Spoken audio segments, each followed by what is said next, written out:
Καλησπέρα σε όλους από το όμορφο νησί των Κιθήρων και εκ μέρους του Διοικητικού Συμβούλου του Φίλων Μουσείων Κιθήρων θα ήθελα να σας ευχαριστήσω όλους που συνδεθήκετε μαζί μας σήμερα το βράδυ. Τα υπόλοιπα θα σας τα πει η Pat Kaufman στη συνέχεια. I would just like to thank everyone on behalf of the Executive Committee of the Friends of Museums for joining us in this Zoom meeting tonight. It will be a very informative evening. We have a very interesting guest speaker, and I will let Pat Kaufman introduce you to our guest speaker. Thank you, Pat. Thanks, Helen. Hi. Hello, everybody. My God, it's a huge group we've got tonight. Good evening and welcome to the third presentation in our Creative Kythera program. Tonight we have Angelos Anatopoulos, a distinguished artist and professor at the Athens School of Fine Arts, who is sharing his work with us through his slides and videos. And special thanks to Maria Diakaki for her heroic undertaking of translation, and for Dean Poulos for his patience in sharing and managing his technical expertise for these sessions. It's been, this second year has been much more streamlined, but much more work for Maria and Dean. And καλησπέρα και καλώς ήρθατε στην τρίτη παρουσίαση του προγράμματος Creative Kythera.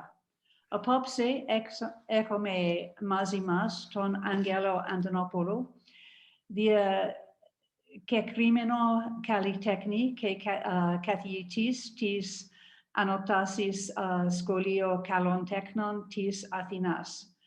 Θα μοιραστεί τη δουλειά του μαζί μας μέσα από το διαφάνειες και βίντεο. Και αυτά είναι το ελληνικά μου και τώρα είναι για τη Μαρία Διακάκη. Γεια σας. Νομίζω καλώς ήρθατε και περιμένουμε όλοι να ακούσουμε τον Άγγελο να μας μεταφέρει στον κόσμο του.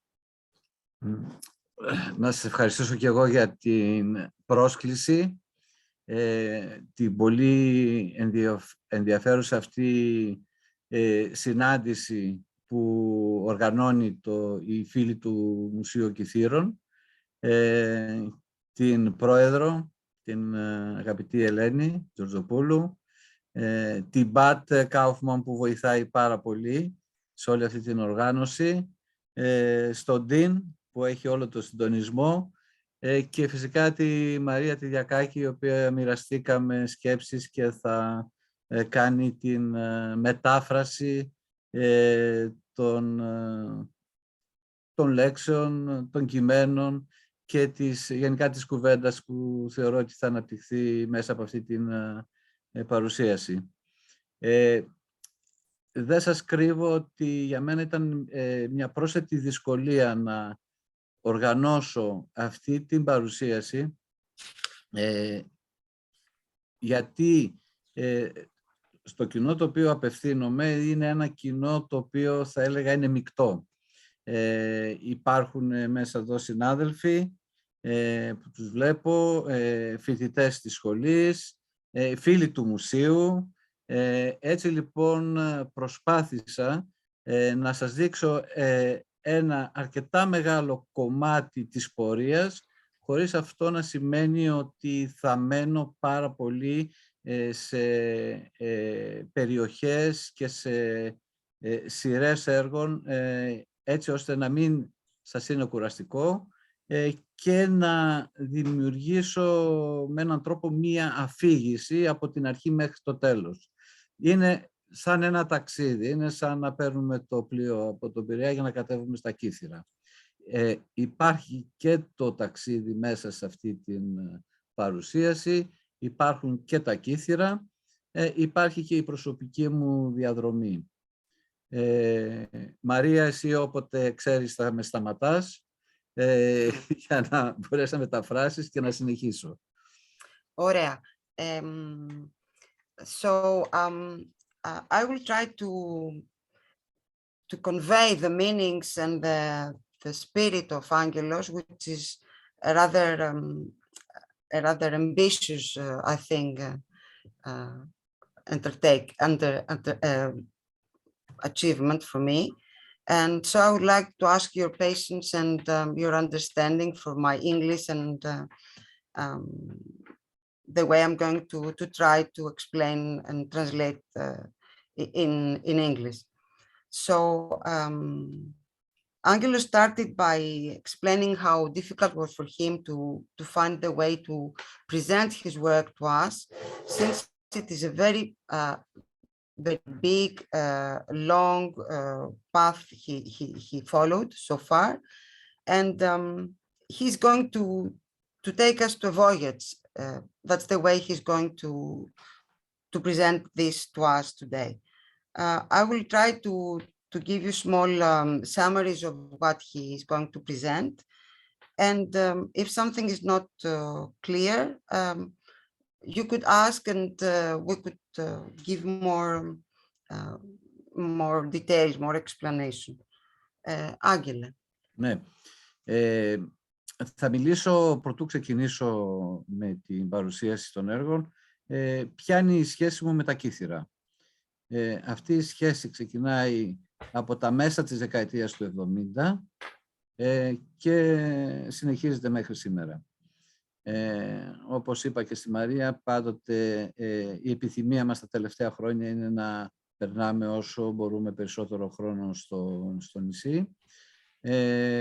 Η αιτία φυσικά της γνωριμίας με τα κύθυρα δεν ήταν παρά η σύζυγός μου, η Χριστίνα Γερακίτου, μακρινής κυθυραϊκής καταγωγής.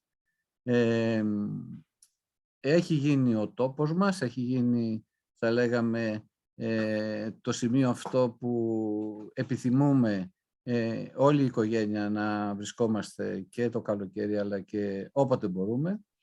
Παρόλο που εγώ είμαι γεννημένος στην Αρκαδία, μεγαλωμένος σε ένα σημείο, σε ένα χρονικό σημείο στην Θράκη, και από το 1974 ζω και δουλεύω στην Αθήνα.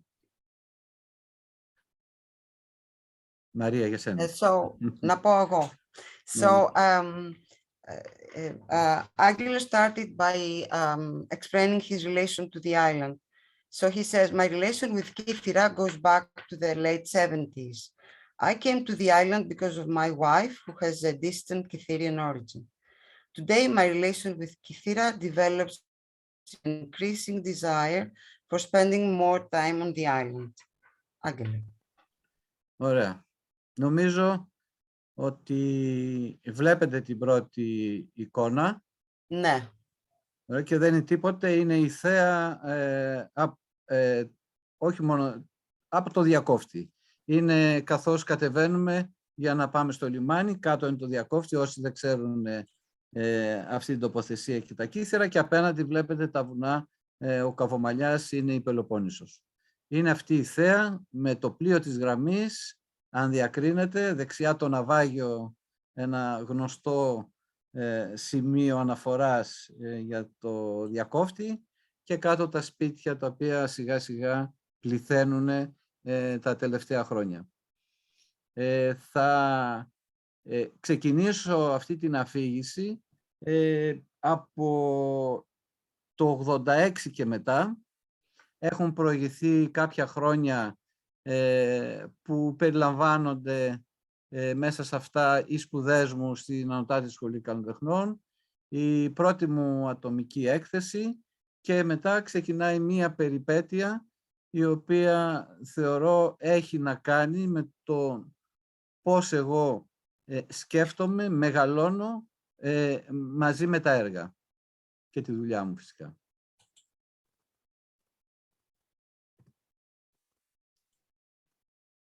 Η σειρά αυτή ξεκινάει από ένα αντικείμενο, ονομάζεται Καθημερινό Ερέθισμα. Είναι ένα αντικείμενο το οποίο βρίσκεται μέσα στο σπίτι μου. Είναι η αφορμή για να δουλέψω το φως και το σκοτάδι, το άσπρο και το μαύρο, και πώς, ξεκινώντας από ένα αντικείμενο όπως είναι αυτό, σιγά σιγά να περάσω σε φόρμες, σε σχήματα αρκετά αφαιρετικά και να κυριαρχήσει σε αυτή τη δουλειά το άσπρο και το μαύρο, το άσπρο σαν ένα φως, θα έλεγα μεταφυσικό, και ο χώρος που φανερώνεται σε αυτή τη δουλειά είναι ένα στοιχείο το οποίο θα μπει με πολύ μεγαλύτερη σαφήνεια στις επόμενες προσπάθειες που κάνω όσον αφορά το εικαστικό μου έργο. Βλέπουμε αυτά τα έργα αυτής της περίοδου. Είναι τα έργα τα οποία καταλήγουν σε μία, θα έλεγα, μεγάλη και τολμηρή τότε ατομική έκθεση στη Δημοτική Πινακοθήκη της Αθήνας, σε όλους τους χώρους και στους ορόφους, και σαν αποκορύφωμα αυτής της δουλειάς είναι η δουλειά μου στο σινεμά Ιντεάλ, όπου με καλούν να παρέμβω εικαστικά, και αυτό γίνεται με ένα πολύ μεγάλο έργο στο Φουαγέ, όπου προσπάθησα να αφηγηθώ πάλι αυτή την ιστορία του αντικειμένου, του καθημερινού ερεθίσματος, δημιουργώντας 8 πολύ μεγάλες εικόνες, σαν να αφηγείται σιγά σιγά αυτό το αντικείμενο, το πώς καταλήγει τελικά να γίνει αυτή η φωτεινή στήλη μέσα στο χώρο. Μαρία. Ναι. Για να το ολοκληρώσουμε, και την επόμενη χρονιά μια αντίστοιχη δουλειά στο κινηματογράφο Σινεάκ στον Πειραιά, η οποία βλέπουμε εδώ το αποτέλεσμα αυτής της παρέμβασης, της εικαστικής παρέμβασης. I have completed my studies at the Athens School of Fine Arts. The works of that period are influenced by the relation of light and darkness. The objects I paint are interpreted in a vague, blurred way, and progressively their shape becomes more clear. The objects are placed in a defined space and light is added. The accumulation of this work was my solo exhibition at the Municipal Gallery in Athens in 1990. And alongside paint and a long-scale paint and large-scale paintings at 2 cinemas in Athens and Piraeus.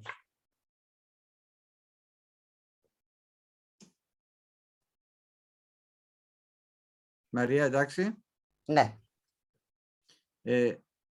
Η συνέχεια λοιπόν αυτής της δουλειάς είναι το να προσπαθήσω να δημιουργήσω έργα στα οποία θα επικρατήσει αυτό που λέμε η αχυρωποίητη δημιουργία ενός έργου. Το πώς μπορείς να δημιουργήσεις ένα έργο χωρίς να φαίνεται η προσωπική χειρονομία, πώς το αποτέλεσμα που θα προκύψει να είναι κάτι το οποίο να μην το έχει αγγίξει ανθρώπινο χέρι. Μέσα σε αυτή λοιπόν τη λογική και την προσπάθεια δημιουργηθήκανε έργα αυτής της λογικής που βλέπουμε εδώ, όπου το φως, το άσπρο γίνεται φως και τα στοιχεία που μπαίνουν δηλώνουν έναν τρισδιάστατο χώρο.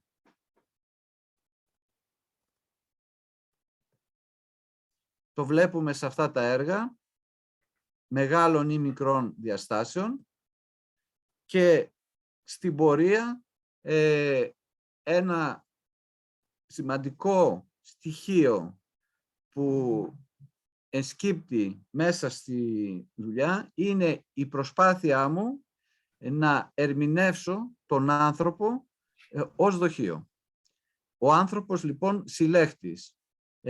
Στην διαδικασία αυτή, εδώ βλέπουμε ένα έργο, ένα γλυπτό, που ερμηνεύει την πρόθεσή μου όσον αφορά το πώς ο άνθρωπος μπορεί να σχηματοποιηθεί σαν σε ένα δοχείο και πώς ο θεατής μπορεί να ερμηνεύσει αυτό το αντικείμενο έχοντας στο πίσω μέρος του μυαλού του τον άνθρωπο και τις ιδιότητες που έχει.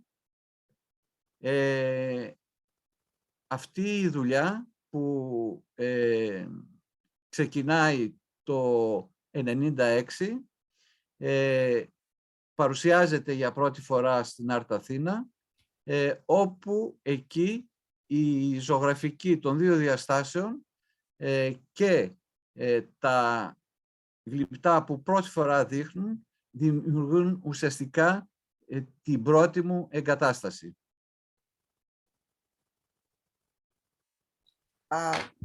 Parts of the human figure start to appear in my work. I'm interested in how the human body can be perceived as a container.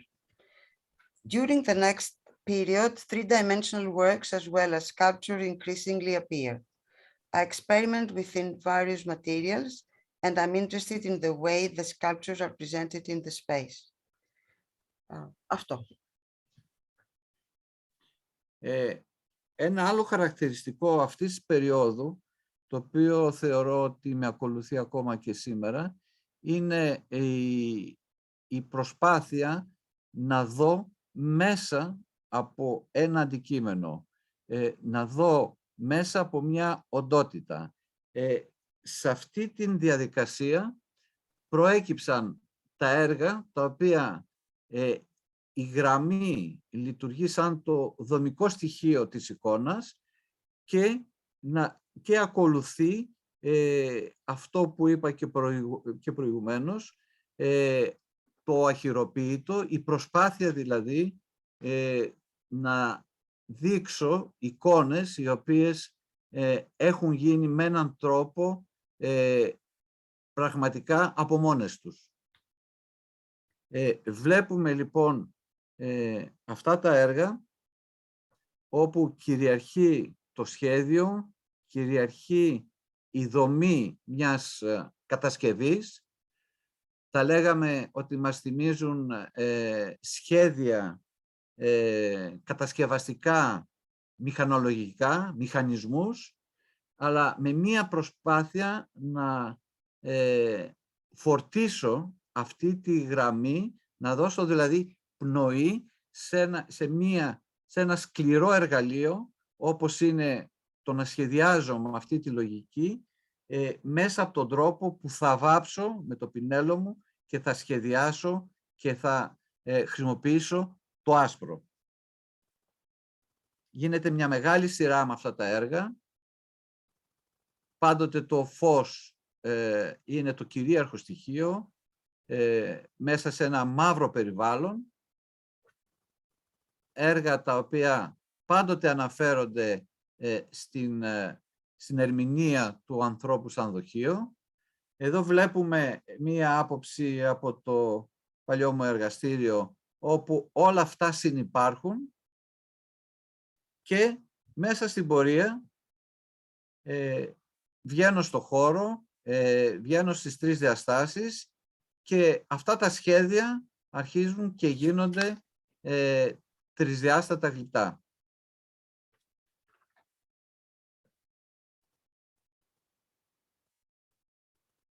Βλέπετε εικόνες από το χώρο που δουλεύω, ή μάλλον που δούλευα εκείνη την εποχή, και όλη αυτή η προσπάθεια να πραγματοποιήσω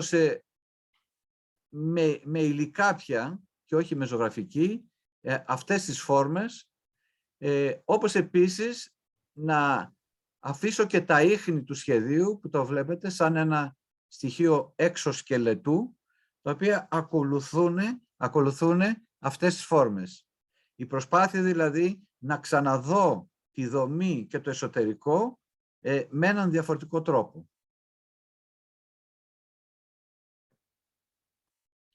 Η υλικότητα, η σχέση με την ύλη με έναν διαφορετικό τρόπο είναι στοιχεία τα οποία αρχίζουν και με απασχολούν πολύ περισσότερο και αυτός ο συνδυασμός της ζωγραφικής και της ύλης παράγει αυτά τα έργα τα οποία είναι μικρών διαστάσεων, τα ανάγλυφα, τα οποία με βοηθήσανε να περάσω σε αυτές τις κατασκευές, τις τρισδιάστατες, αυτούς τους χώρους, οι οποίους τους ορίζω με αυτό το μεταλλικό πλαίσιο και μέσα εκεί αυτό το μικρό γλυπτό να κινηθεί πολύ πιο ελεύθερα. Είναι σαν να αποδεσμεύω τη στάση αυτής της ανθρώπινης ύπαρξης, ανθρώπινης φιγούρας, ερμηνεύοντας το έτσι, να μπορέσω να αλλάξει θέση και πια ενώ πατάει στη γη, να μπορέσω να του δώσω μια άλλη κίνηση και μια άλλη θέση. Το βλέπουμε σε αυτά τα έργα, σε αυτή τη σειρά των έργων. Η χρήση του μεταλλικού ελάσματος είναι κάτι που το χρησιμοποιώ ακόμα και σήμερα. Αυτό που θέλω να πω είναι ότι μέσα σε αυτή την πορεία μπορείτε να ανακαλύψετε στοιχεία τα οποία επαναλαμβάνονται, επανέρχονται με μικρές μετατροπές και με μικρές διαφοροποιήσεις, αλλά θεωρώ ότι με ακολουθούν ακόμα και σήμερα.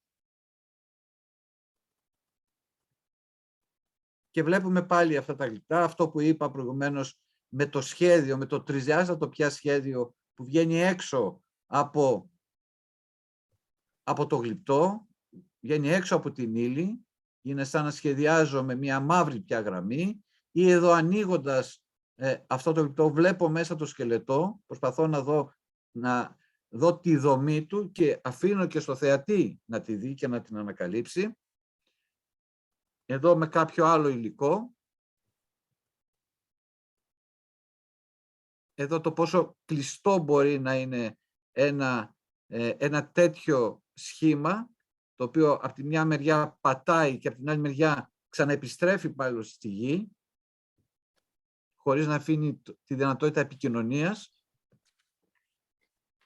Και εδώ βλέπουμε από μια έκθεση που συγκέντρωσα όλη αυτή τη δουλειά, τα γλυπτά, τα ζωγραφικά, τα επίτυχα, τα σχέδια, και το παρουσίασα στην γκαλερί Βίλκα στη Θεσσαλονίκη, Art Forum, του Παντελή του Τσάτσι, και παράλληλα στις νέες μορφές, όπου εκεί υπάρχει και η επιθυμία να δημιουργήσω έναν χώρο για να υποδεχτεί έναν χώρο μέσα στο χώρο, δηλαδή μέσα στη γκαλερί, για να υποδεχτεί αυτά τα γλυπτά.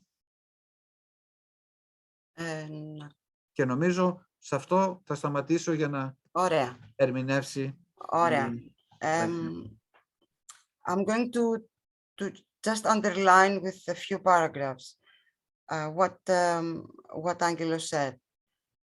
He said that the works that follow resembles to an engineering plan with lines and spirals. So after that, he starts creating sculptures, and he's interested in the structure of the objects. So in order to express that, he's also adding a metallic grid to the sculptures that can at the same time support the sculpture. One can find the element of this work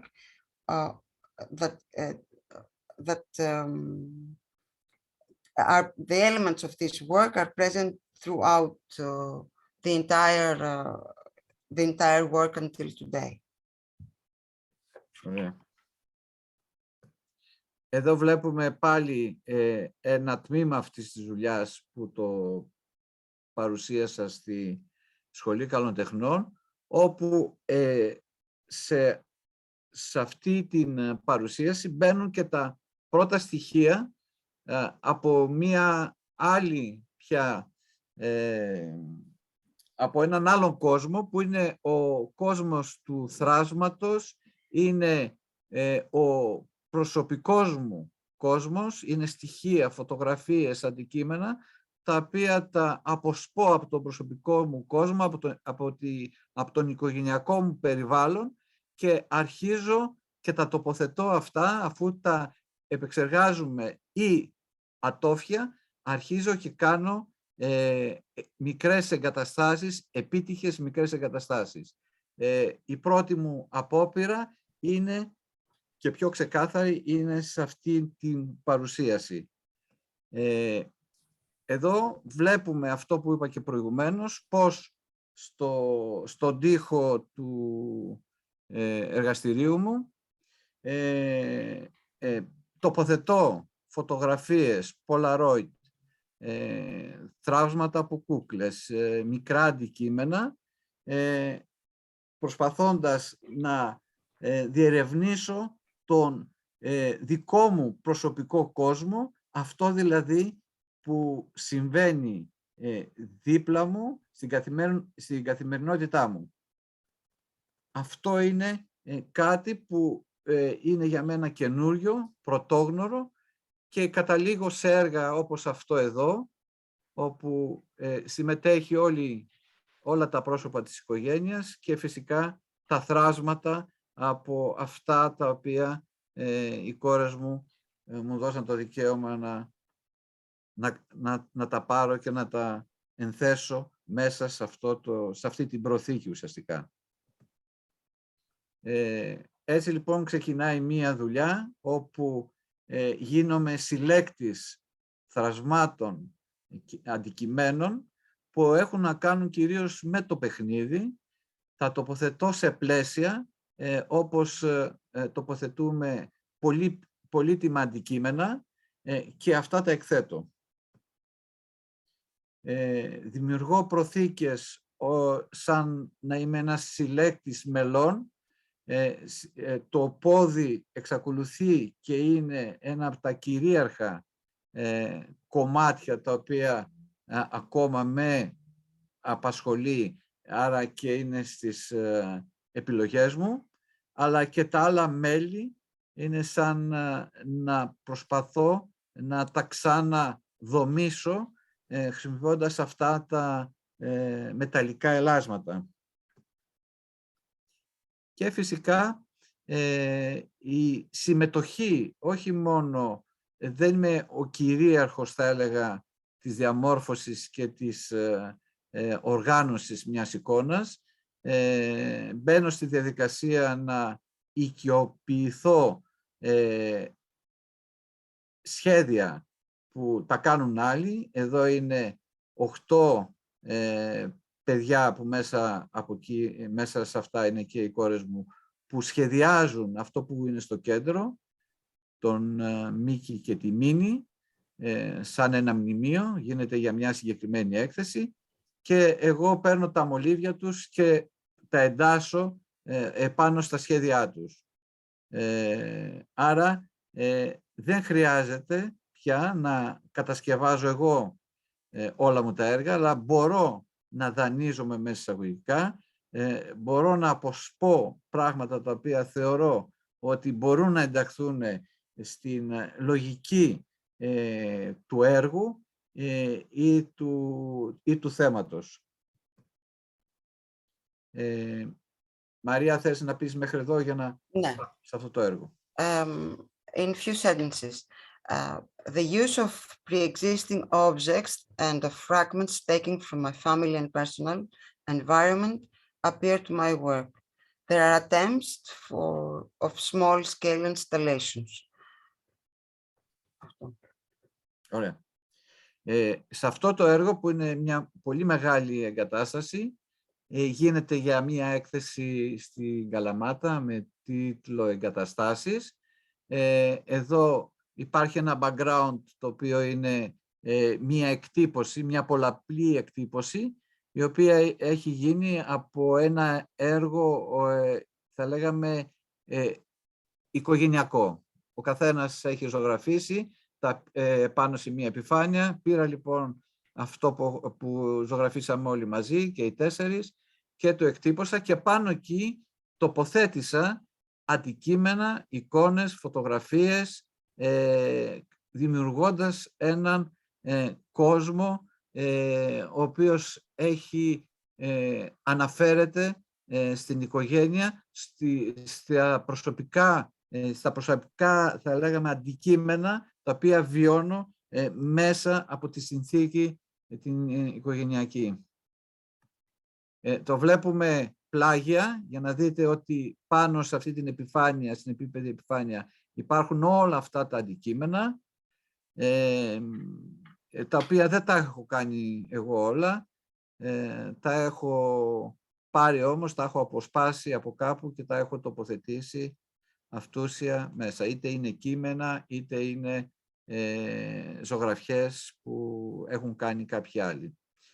Και φυσικά μπροστά υπάρχει το σπίτι που θα παίξει ένα ρόλο, το κέλυφος του σπιτιού, ανοιχτό και χρυσωμένο μέσα, μία αναφορά στο σπίτι, στην οικογένεια, και ένα στοιχείο το οποίο θα είναι ένα από τα σημαντικά που με απασχολήσανε κατά τη διάρκεια μέχρι και σήμερα και με απασχολούν ακόμα και με απασχολεί ακόμα.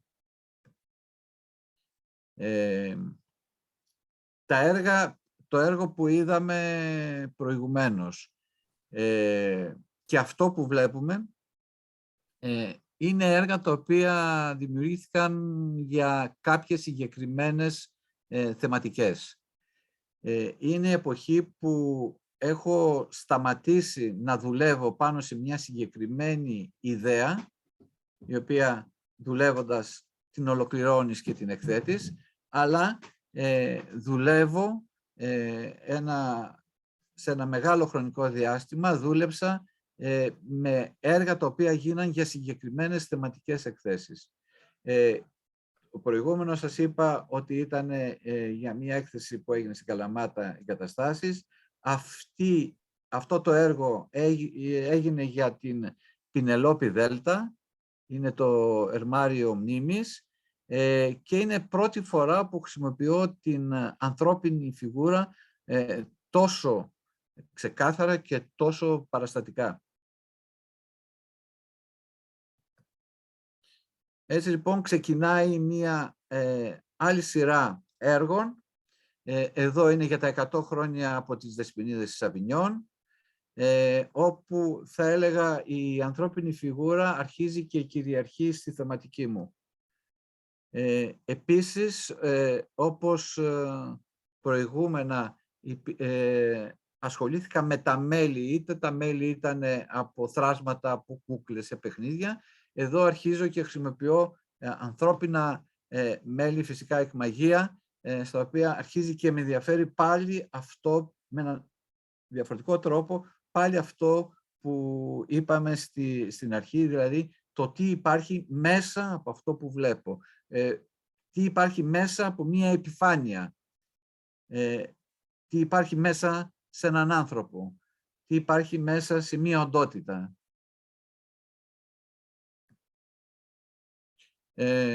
Αυτό το έργο γίνεται για το γενέθλιο τόπο, όπου δημιουργώ αυτό το δίπτυχο.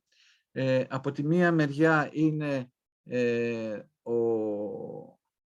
ο προσωπικός μου εσωτερικός γενέθλιος τόπος, είναι αυτά που θα έλεγα κρύβω, οι εσωτερικές μου διαδρομές, και στο δεξί, το βλέπουμε από άλλη μεριά, είναι οι τόποι όπου έζησα και φυσικά μέσα σε αυτούς τους τόπους υπάρχουν και τα κύθυρα σαν βαρύδια, τα οποία με βαραίνουν και τα κουβαλάω.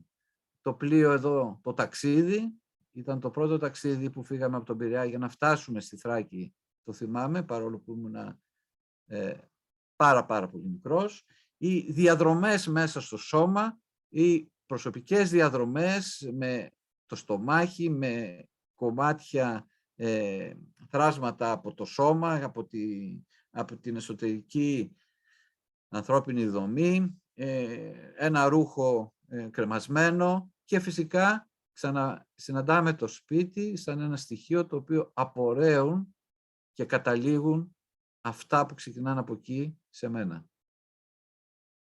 Και ένα άλλο στοιχείο που είναι τα ερμάρια, είναι τα συρτάρια, τα οποία δεν ανοίγουν, αλλά υπάρχει το φως που υπονοούν ότι και μέσα εκεί υπάρχουν σημαντικά πράγματα, αλλά ο θεατής δεν μπορεί να τα προσεγγίσει και να τα ανακαλύψει. Συνεχίζω, Μαρία. Μαρία, μ' ακούς? Ναι. Ναι, μέχρι το βίντεο πιστεύω. Ωραία, Πριν ωραία. παίξει το βίντεο δηλαδή να πω Εδώ εγώ. βλέπουμε μία σειρά έργων που έγιναν για τον Άγιο Σεβαστιανό, μία άλλη θεματική, όπου έκανα αυτό το έτσι αρκετά μεγάλο έργο και το γλυπτό, όπου είναι το μαρτύριο του Αγίου Σεβαστιανού. Είναι ένα έργο το οποίο μου έδωσε το έναυσμα να δουλέψω μικρής κλίμακας έργων και θα τα δούμε στη συνέχεια.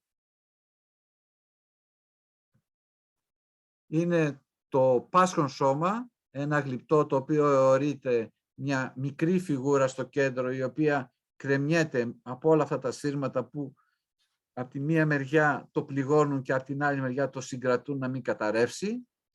Είναι αυτό που είπαμε και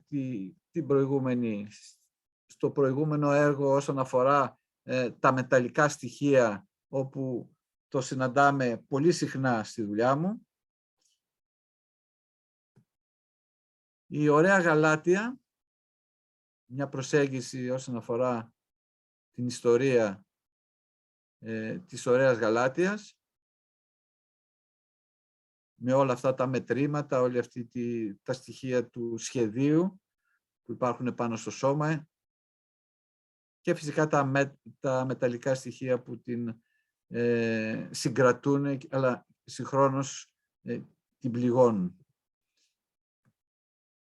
Τη βλέπουμε εδώ μέσα στο Μουσείο Μπενάκη να συνομιλεί με τα γλυπτά του μουσείου και μία επιστροφή στα έργα που είδαμε στην αρχή, όπου ξαναασχολούμαι με το άσπρο και το μαύρο, με την γραμμή και δημιουργώ αυτό το έργο που είναι το μάθημα ανατομίας, το ονομάζω. Αρκετά μεγάλο. Ναι. Να πω δύο κουβέντες. Να πεις δύο κουβέντες. Μέχρι εδώ, να γυρίσω πίσω. Ναι. Το βίντεο εκεί. Πότε είναι? Μετά από λίγο. Ναι. Να φτάσουμε στο βίντεο τότε. Να φτάσουμε στο βίντεο. Ένα άλλο έργο που γίνεται με αφορμή μια θεματική είναι ο Μεγάλος Ύπνος, που γίνεται αυτό το μεγάλο έργο, το μεγάλο σχέδιο και μπροστά αυτό το εκμαγείο μιας πολυθρόνας, ένα γύψινο εκμαγείο, με όλα αυτά τα στοιχεία τα οποία επικοινωνούν, θα λέγαμε, ή απορρέουν από αυτή τη στάση του ανθρώπινου σώματος. Είναι σε μια φάση λίθαργου. Όλα αυτά λοιπόν τα έργα αποτέλεσαν το υλικό για να γίνει η ατομική έκθεση το 2010 στη DAF, σε μια γκαλερί, σε ένα χώρο τέχνης, ο οποίος ήταν στο Μοναστηράκι. Μάζεψα λοιπόν όλα αυτά τα έργα και προσπάθησα να δημιουργήσω, συναντιόνται θα έλεγα για πρώτη φορά μαζί, και προσπάθησα να δημιουργήσω αυτές τις σχέσεις και αυτόν τον διάλογο ανάμεσά τους. βλέπουμε απόψεις από αυτή την έκθεση, από διάφορες γωνίες. Αναγνωρίζετε αυτά τα έργα που σας έδειξα προηγουμένως.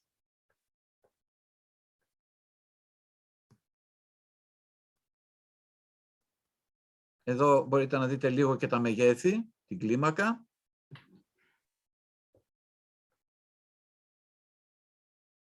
Τα μικρά πορτρέτα τα οποία τα βλέπετε στη σειρά είναι κάτι που θα τα δούμε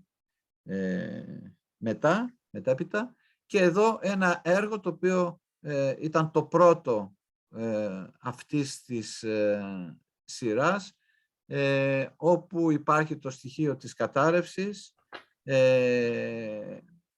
μία έννοια και μία κατάσταση η οποία θα με απασχολούσε πάρα πολύ μέχρι και τις μέρες μας. Είναι το πρώτο που κάνω και υπάρχει σε αυτή την έκθεση. Να δούμε λίγο το βίντεο. Να πω εγώ πριν ξεκινήσει το βίντεο. Ναι, πριν ξεκινήσουμε το βίντεο, πολύ ωραία. Ωραία. Λοιπόν, Angelos has just everything, all works that we saw exhibited in the last slides were created as participations to thematic exhibitions. Some of the themes of those exhibitions were Demoiselle d'Avignon, Birthplace, Beautiful, the Big Sleep, and so forth. He's working in he's expressing his ideas in various ways. And one of these works was exhibited in the Menaki Museum as in dialogue with the ancient Greek sculptures. The best way to perceive, to enjoy those works and also to consider, to think on them is by watching this video that was filmed at a gallery called TAF in Athens, in Monastiraki. Μαρία, το έβαλα για να γυρίζει, οπότε αυτό που λες να βλέπουμε πάλι μέσα από το βίντεο. Ναι. What you see now are small portraits that Angelos started creating at this time. This sculpture, the big one, refers to the suffering man. The installation in back is made of elements taken from his family and from his personal life. It was created with the help of his family. And also, as you see, some figures are starting to incorporate in boxes. And there is light under the hands of the hands are touching. There's actually a couple, one facing to the other, and touching the man. The hands of the woman actually have light in a way of transmitting the warmth and the feelings. In front of us is the work for the suffering man with those sharp tools around him. And the beautiful Galatia, which was exhibited also in the Nike Museum, where one can see all those stitches and lines of measuring an object. And also you might have, yes, and also this house that is starting to collapse. And this is the first time that this concept appears. And this is going to dominate in Angelos' work in the years to come, the idea of the house collapsing. This work also represents the outer and inner self. It's called Birthplace. It was created on the occasion of the thematic exhibition about the birthplace. And there are actually two boxes. And on the right side, we can see the figure with all the lines traced from the itinerary, say, that he had made in his life. One of those is from Piraeus to Kythera. And on the other side is his personal life, himself, the way he feels. Okay. No. Ε, I hope εδώ that gave you an idea. Ναι, θα δούμε τώρα μία σειρά έργων όπου υπάρχει ο γενικός τίτλος «Πορτρέτα», κυριαρχεί η ανθρώπινη φιγούρα ή το πορτρέτο, το πρόσωπο δηλαδή ενός ανθρώπου, είτε αυτό είναι ένα πρόσωπο το οποίο είναι υπαρκτό, είτε είναι μια αφορμή το πρόσωπο ενός, θα λέγαμε, μοντέλου μέσα εισαγωγικά. Είναι έργα τα οποία μπορεί αρκετά από αυτά να μην τα έχω δείξει, αλλά είναι στο τέλος μια δουλειά η οποία με απασχολεί και είναι κάτι το οποίο σχεδιάζω να δω πώς θα οργανώσω μια τέτοια έκθεση όπου μπορούν να συνυπάρχουν πολλά από αυτά. Άρα ξεκινάμε από ένα πορτρέτο ενός φίλου συλλέχτη, ο οποίος δεν υπάρχει πια στη ζωή, ο οποίος όμως έχει σχέση με τα κύθυρα, γιατί αυτό που έκανα σε αυτό το πορτρέτο είναι να του ζητήσω να μου πει τι έργα θα ήθελε να είχε στη συλλογή του που δεν μπορεί να τα έχει. Μου λέει θέλω έναν Πικάσο και θέλω και ένα Μοντιλιάνι. Οπότε του έκανα λοιπόν μέσα σε αυτή την προθήκη, μέσα σε αυτό το κουτί, του σχεδίασα ένα Πικάσο, το βλέπετε, στο κέντρο και ένα Μοντιλιάνι πάνω αριστερά. Ζωγράφισα και το σπίτι του στο Κεραμωτό και έβαλα διάφορα αντικείμενα και αγαπημένα πρόσωπα που ήθελε και έκανα αυτό το πορτρέτο στον Νίκο τον Πολυζωήδη. Εδώ είναι ένα πορτρέτο που το ονομάζω πορτρέτο για δύο. Είναι η Χριστίνα και εγώ και υπάρχει ένα φως, πάλι υπάρχει το κουτί, εδώ δεν φαίνεται η όλη η κατασκευή και ξαναχρησιμοποιώ κάποια από τα εργαλεία της προηγούμενης δουλειάς, δηλαδή το φως και το μαύρο, το άσπρο και το μαύρο, το σκοτάδι και το φως.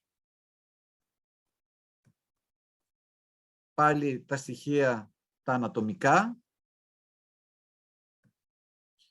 Ένα άλλο πορτρέτο πάλι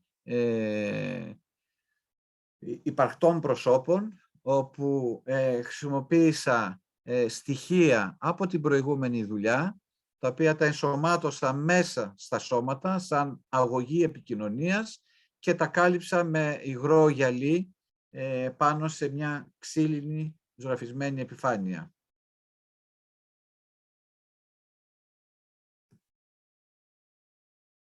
Το ίδιο, ένας πατέρας και γιος, αυτό το σύμπλεγμα των δύο σωμάτων, αλλά και η επικοινωνία, η πνευματική επικοινωνία μέσα από αυτά τα σχήματα και από αυτούς τους αγωγούς,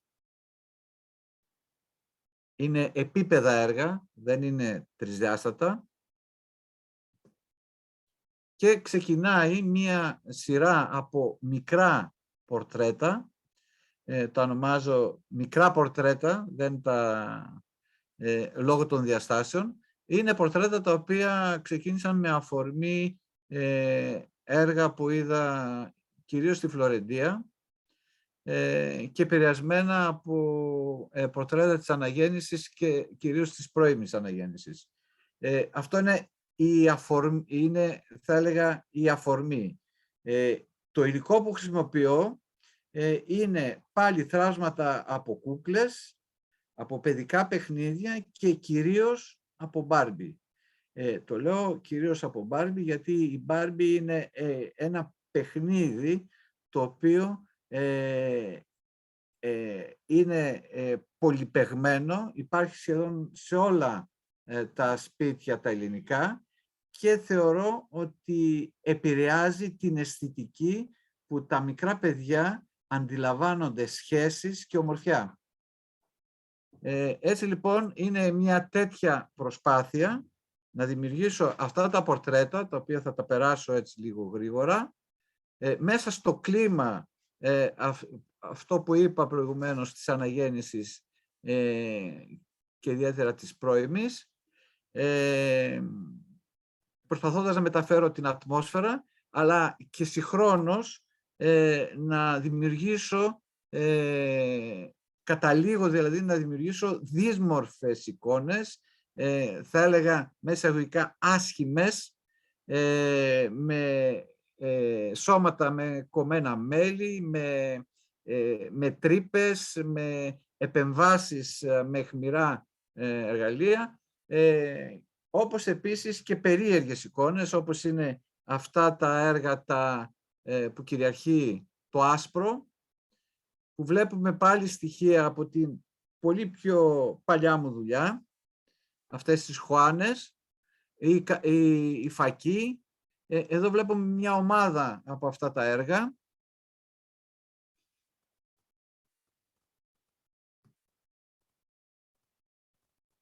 Επίσης, όπως και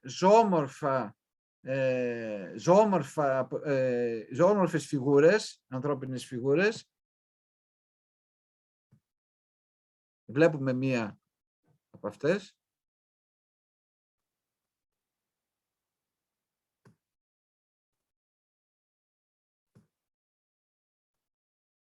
Και νομίζω ότι κάπου εδώ τελειώνει αυτή η σειρά με τα μικρά πορτρέτα, για να καταλήξουμε στο, μέσα εισαγωγικά, το πιο πετυχημένο για μένα πορτρέτο, είναι το πορτρέτο σε Οβάλ Κορνίζα, όπου θεωρώ εδώ πέτυχα τελικά να κάνω ένα πραγματικό πορτρέτο.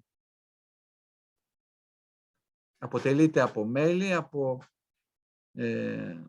από κομμάτια από ένα πορτρέτο, από ένα ανθρώπινο κεφάλι, φυσικά μεταφορικά, για να περάσει μια άλλη δουλειά, να γίνει όλα αυτά γίνονται ταυτόχρονα. Ναι. Άγγελε, να πω λίγο για τα μικρά πορτρέτα. Να πεις για τα μικρά, ναι. Okay. Να γυρίσω σε αυτά εδώ που είναι πολλά. Ναι. About those small portraits, Angelos calls them a series of small portraits. In order to make those portraits, he used fragments of children's toys, especially fragments from Barbie dolls, that almost every little girl in Greece plays with. And the way he's transforming those elements, those parts of the toys, is a comment to the negative effects that Barbie's beauty and style has on the little girls. And also there are broader thoughts, broader things that one can perceive from this work. Αυτό. Ωραία. Περνάμε στο Οβάλ, είπαμε, και μετά περνάμε σε μία σειρά. Όπως σας είπα, ότι όλη αυτή η σειρά που θα δείτε των πορτρέτων είναι μία σειρά που ξεκινάει από το 8 περίπου, το 2008, και συνεχίζεται μέχρι σήμερα με διαφορετικούς πάντοτε τρόπους.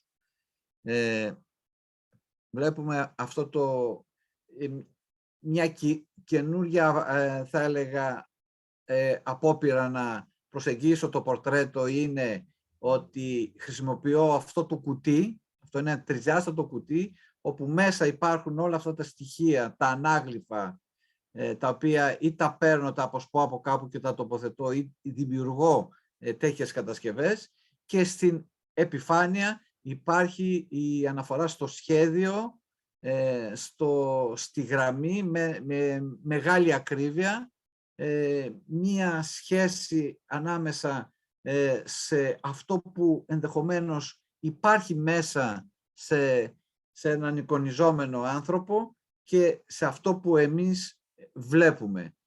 Αυτή λοιπόν η σχέση του είναι και του φαίνεστε. Αυτά τα πορτρέτα έχουν, όπως είπα προηγουμένως, τριζάστατα αντικείμενα. Δημιουργείται, θα έλεγα, ένας τόπος μέσα στα όρια του πορτρέτου, ένας δυστοπικός τόπος, δεν θα έλεγα τόσο ευχάριστος και τόσο οικείος. με όλα αυτά τα στοιχεία που μπαίνουν, είτε είναι τρισδιάστατα, είτε είναι ζωγραφική, πάλι με στοιχεία από την ανατομία, από ζώα, από κομμένα μέλη ή στοιχεία ανατομίας όπως είναι εδώ, το μάτι και το εσωτερικό του αυτιού.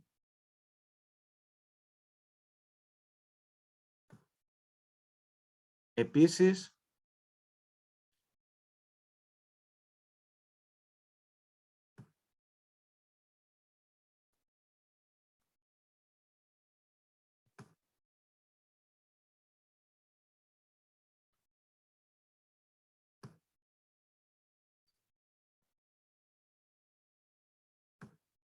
και εδώ βλέπετε μία ομάδα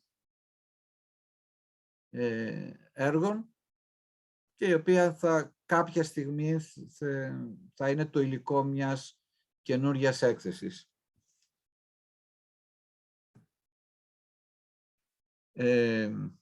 Αν θες κάτι να πεις, Μαρία, μέχρι τώρα, για να ξεκινήσουμε μια πολύ μικρή σειρά με αυτά τα έργα.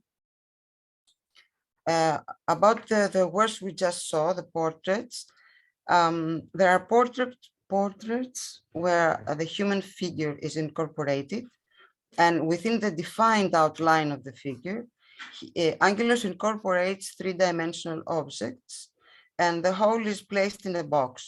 The box is an element that since then is present to his work.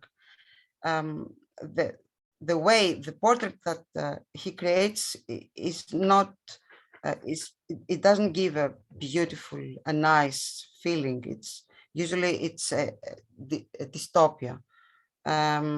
And one can find there elements from his work as well as parts, anatomy parts, or one can recognize the spirals and so on. Okay. Ωραία. Θα σας δείξω τώρα μια πολύ μικρή σειρά από έργα, τα οποία είναι έργα που έχουν γίνει με μια διαφορετική διαδικασία.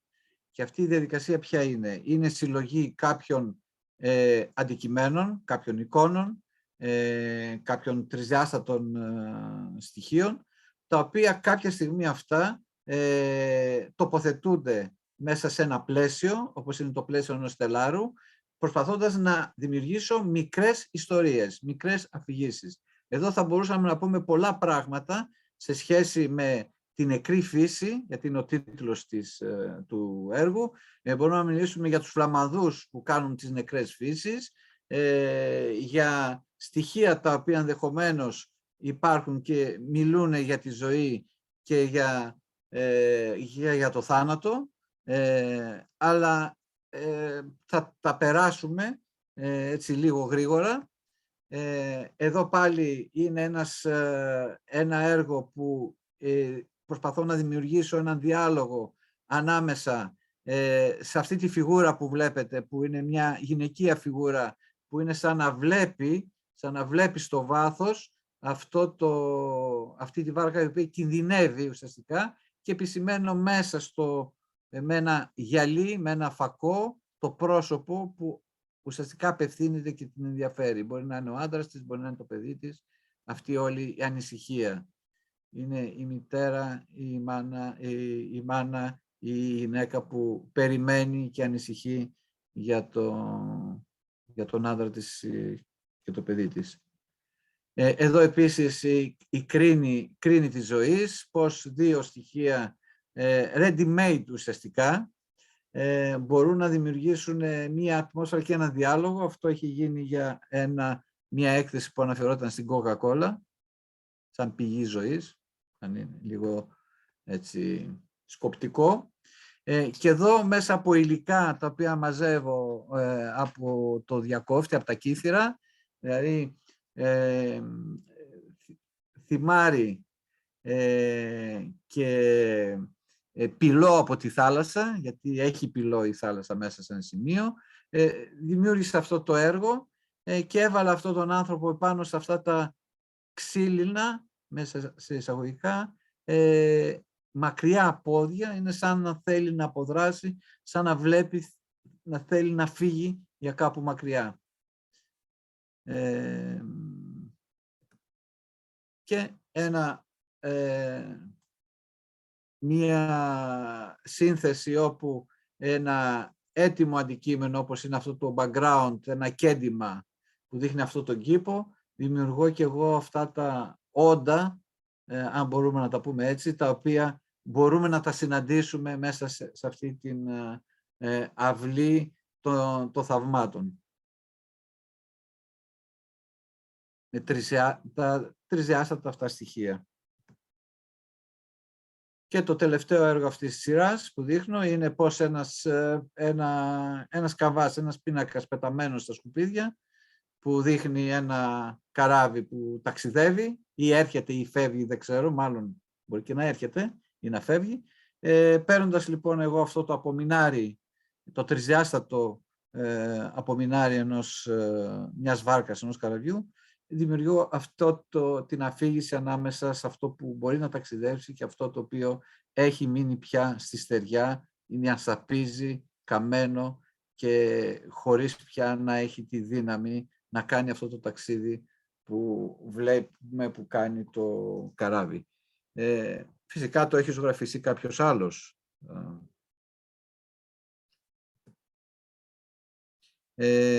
Μαρία, μπορείς να μιλήσεις λίγο για αυτά, για να πάμε στην άλλη δουλειά, αν θες κάτι να πεις. Νομίζω να προχωρήσουμε. Να προχωρήσουμε. Λοιπόν, Ναι. Και μετά από εδώ ξεκινάει πάλι μια σειρά έργων, όπου το κέλυφος, αυτό που είπαμε στην έκθεση που εμφανίστηκε για πρώτη φορά στην έκθεση στην DAF, με απασχολεί και αρχίζει μια πολύ μεγάλη σειρά από τέτοια έργα.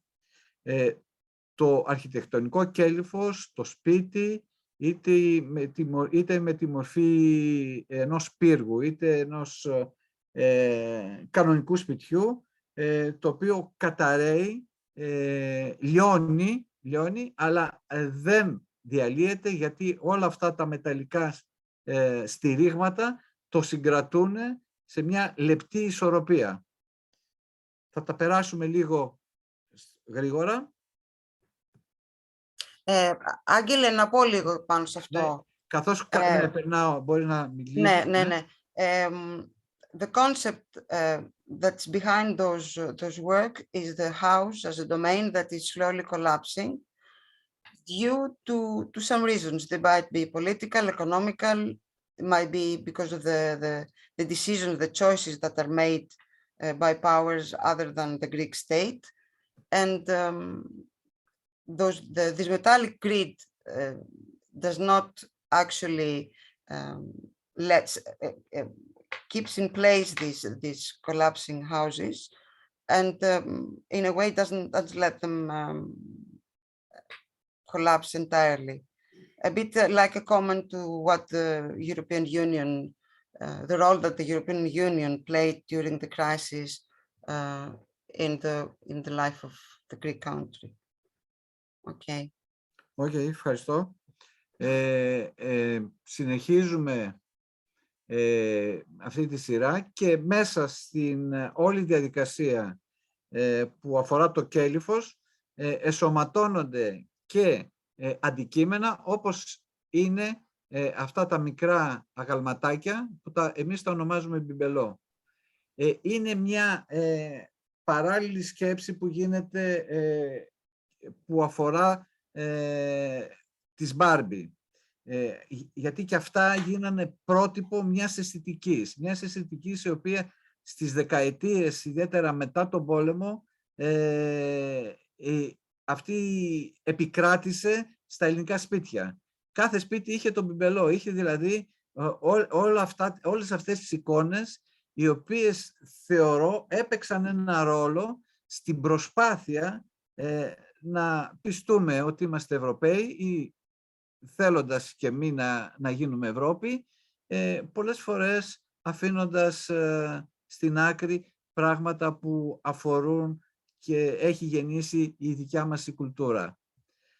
Είναι λοιπόν μια τέτοια σχέση λοιπόν και τα μπιμπελό. Τα βλέπουμε εδώ καθώς τα δουλεύω στο εργαστήριο χωρίς ακόμα να ξέρω κι εγώ πώς θα τα χρησιμοποιήσω, πώς θα συνομιλήσουν με τα άλλα στοιχεία της δουλειάς μου.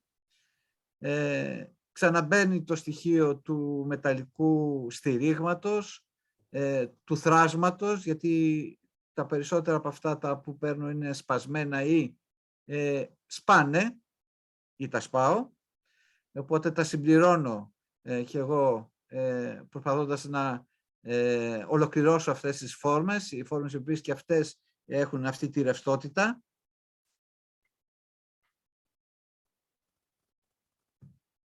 Και φυσικά τα σπίτια τα οποία βρίσκονται σε αυτή την κατάσταση που περιέγραψα προηγουμένως, όπως και αυτό το σπίτι που το έκανα για τον σκηνοθέτη Νικολαίδη με αφορμή μια έκθεση προς τιμή του, όπου μέσα εκεί παίζει και ένα έργο, ένα ασπρόμαυρο έργο δικό του.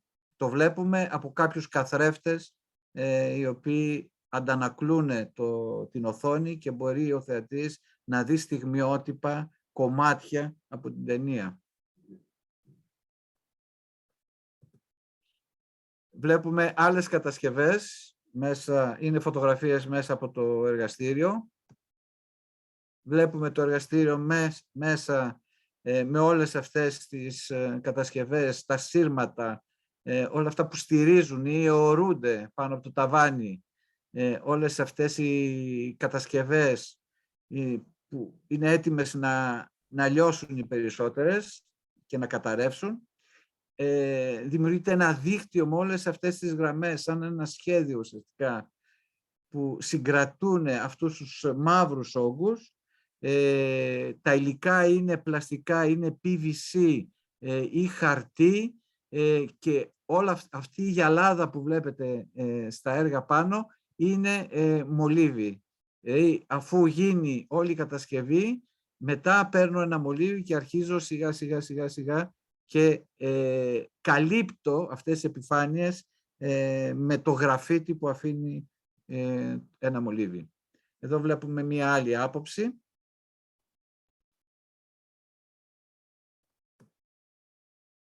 Εδώ βλέπουμε ένα άλλο έργο πιο πρόσφατο που αφορά την εγκατάλειψη και την κρίση, που βρίσκεται στο Γεωπονικό Πανεπιστήμιο, εκτίθεται δηλαδή.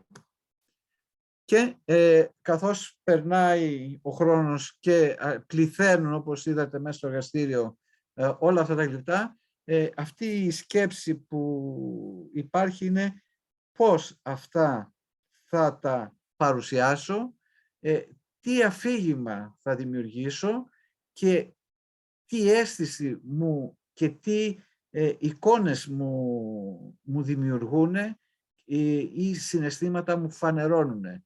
Έτσι λοιπόν η σκέψη ότι όλα αυτά ή ένα κομμάτι από αυτά μπορώ να τα βάλω πάνω σε ένα στρογγυλό πλατό κυριάρχησε σαν ένα ιδιότυπο καρουσέλ, και το βλέπουμε εδώ σε μία άλλη παρουσίαση που έγινε στη Σχολή Καλών Τεχνών. Κάποια από αυτές τις κατασκευές με κυρίαρχο το έργο αυτό που είχα κάνει για τον Νικολαίδη, επάνω σε αυτό το πλατό, το οποίο έχει μια πολύ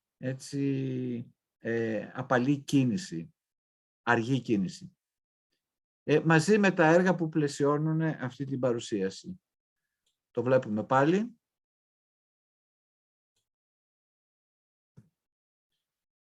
Στην περίοδο αυτή κάνω αυτό το έργο για μία έκθεση με τίτλο «Πορνό». Δημιουργώ αυτό το σπίτι από PVC, το οποίο μετά το ζεσταίνω και το λιώνω. Δημιουργώ δηλαδή αυτές τις στρεβλώσεις, το οποίο το δημιουργεί η θερμοκρασία, και μέσα εκεί βάζω εικόνες στο κάτω όροφο από τοιχογραφίες από ελληνικές εκκλησίες, που είναι τα βασανιστήρια των αμαρτωλών, που έχουν και ένα σεξουαλικό υπονοούμενο και πάνω εικόνες από τα βασανιστήρια της Ιδονής παρμένα από το ίντερνετ. Το βλέπετε και στο μέγεθος, εγώ μέσα σε αυτό.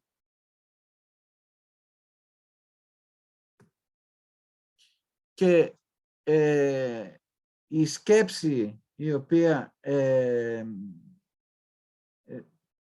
θα έλεγα με βασάνιζε περισσότερο εκείνη την περίοδο ήταν προς τα πού θα πάει αυτή η δουλειά. Δηλαδή, ποιο θα είναι το περιεχόμενό της. Σίγουρα η κατάρρευση ήταν μια συνθήκη η οποία είχε να κάνει και με την πολιτική κατάσταση. Μην ξεχνάμε, είμαστε στην περίοδο της κρίσης και μιας κρίσης η οποία είναι και τοπική, είναι δηλαδή αφορά και εμάς σαν κράτος και σαν λαό, αλλά είναι και μια κρίση η οποία μας έρχεται απ' έξω και μια κρίση η οποία μας επιβάλλεται ουσιαστικά.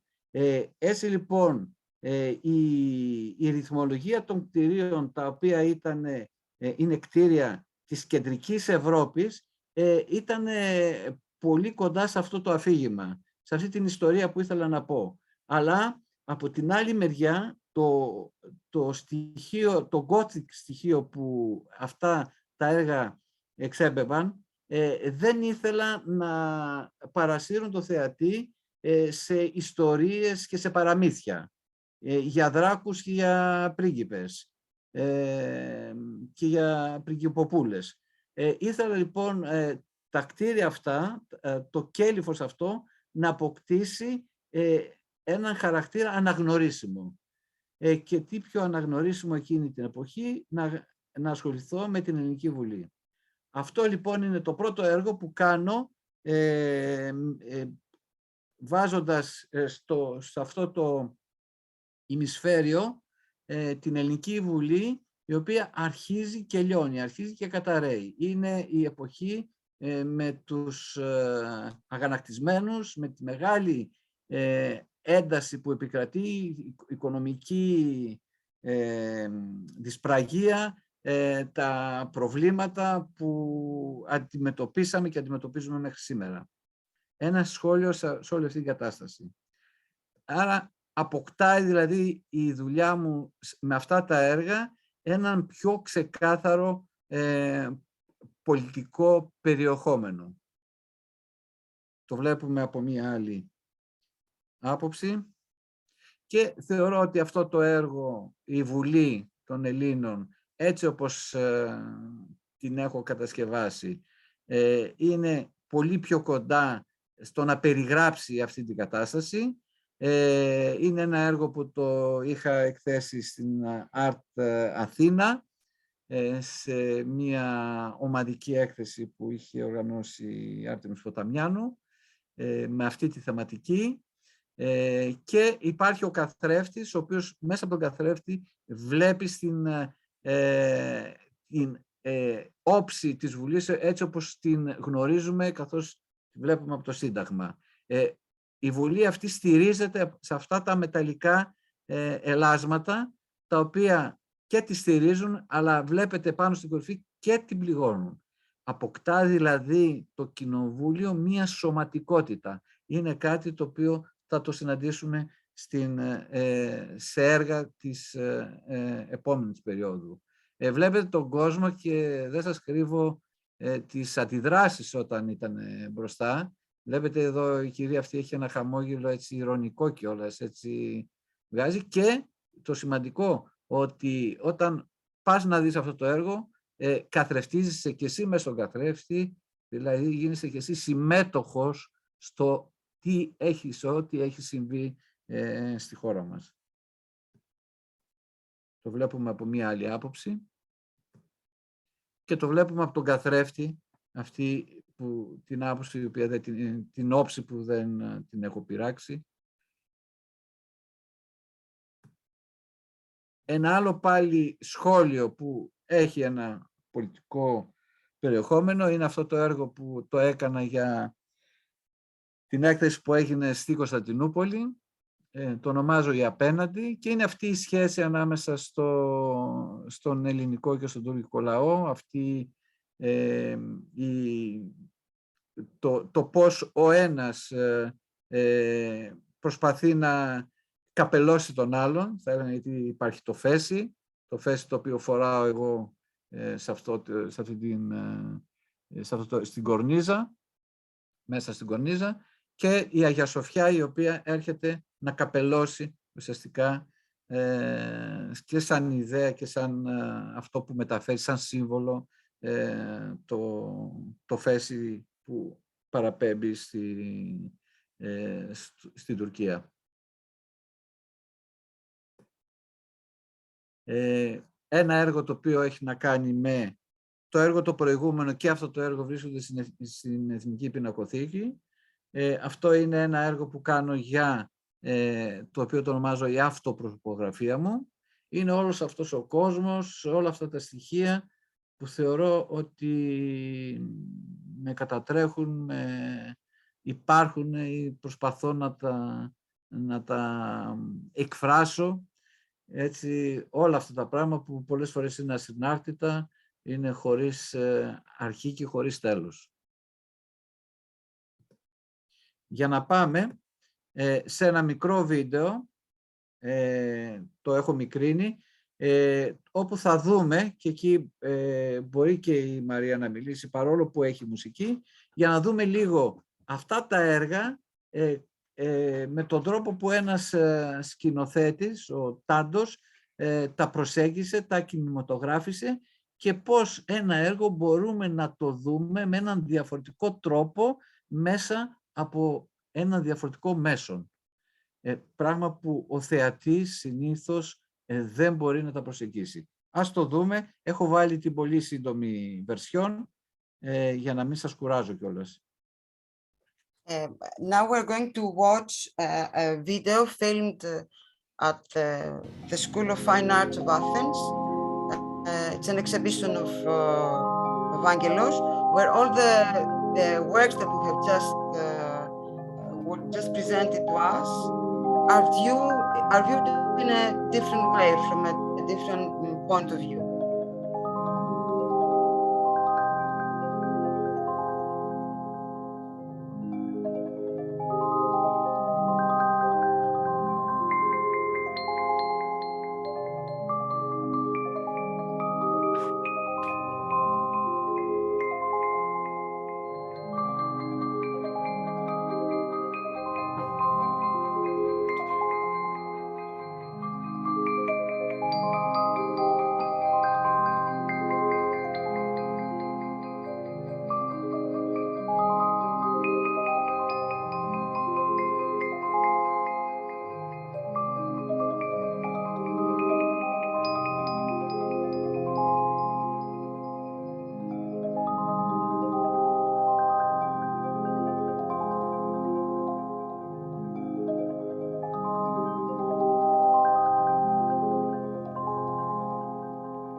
Νομίζω πήρατε μια ιδέα.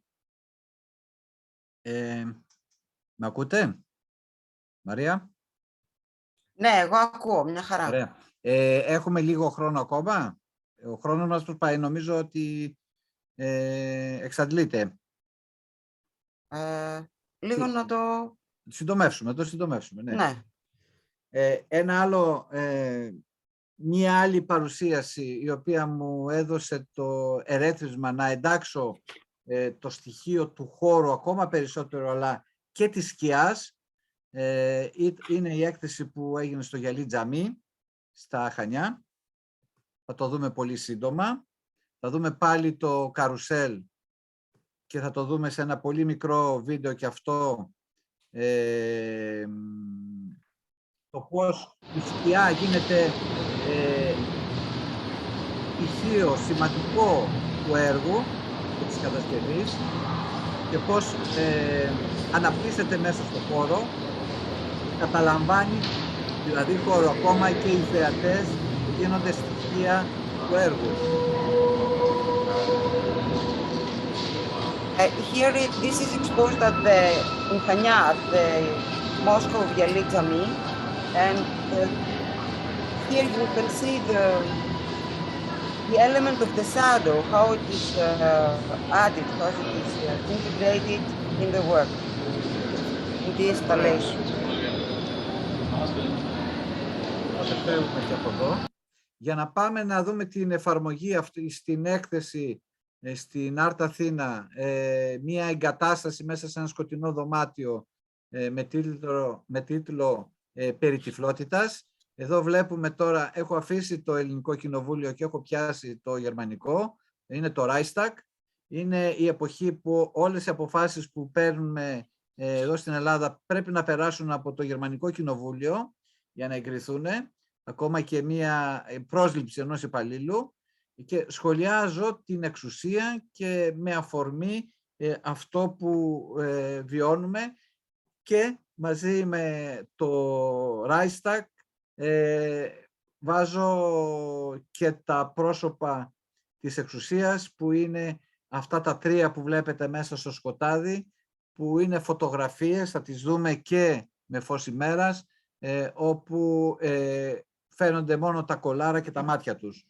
Είναι το ένδυμα της εξουσίας, το κολάρο, και τα μάτια είναι το όργανο αυτό που ελέγχει το τι συμβαίνει. Adding to the parliament that was exposed, was presented by Angelos as a comment to the crisis, and the mirror that was in front of the work that where viewers were mirrored, and in this way there was a comment that they were part of the whole situation of the crisis.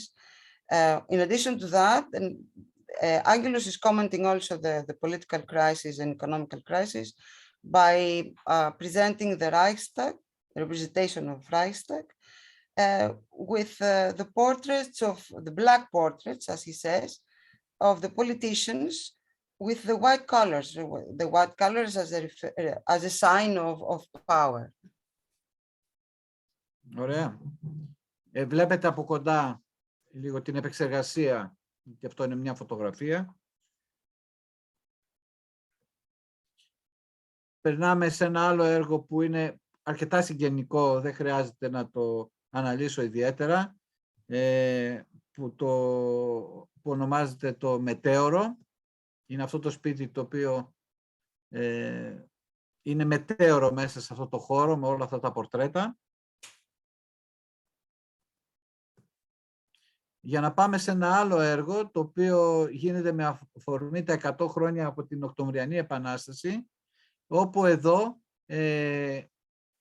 δημιουργώ μία εγκατάσταση, δημιουργώ δηλαδή ένα έργο μέσα σε ένα σκοτεινό χώρο, όπου εμπεριέχει την ταινία Ποτέμκιν, το ρηχτό Ποτέμκιν, το οποίο παίζει το σφυροδρέπανο, το οποίο κινείται παλινδρομικά μέσα και φωτίζει αυτή την κατασκευή, και στοιχεία πάλι αρχιτεκτονικά από το νέο καθεστώς που είναι το κάτω, αυτά τα εμβληματικά κτίρια της γραφειοκρατίας, και πάνω βλέπουμε όλη αυτή τη ρυθμολογία από την τζαρική περίοδο με αποκορύφωμα επάνω το μνημείο του Τάτλιν, το οποίο ήταν για την Τρίτη Διεθνούς, το οποίο δεν έγινε ποτέ.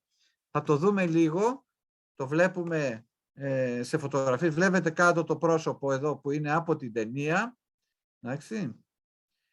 Και θα δούμε ένα μικρό βίντεο για να καταλάβουμε λιγάκι πώς είναι αυτό το έργο.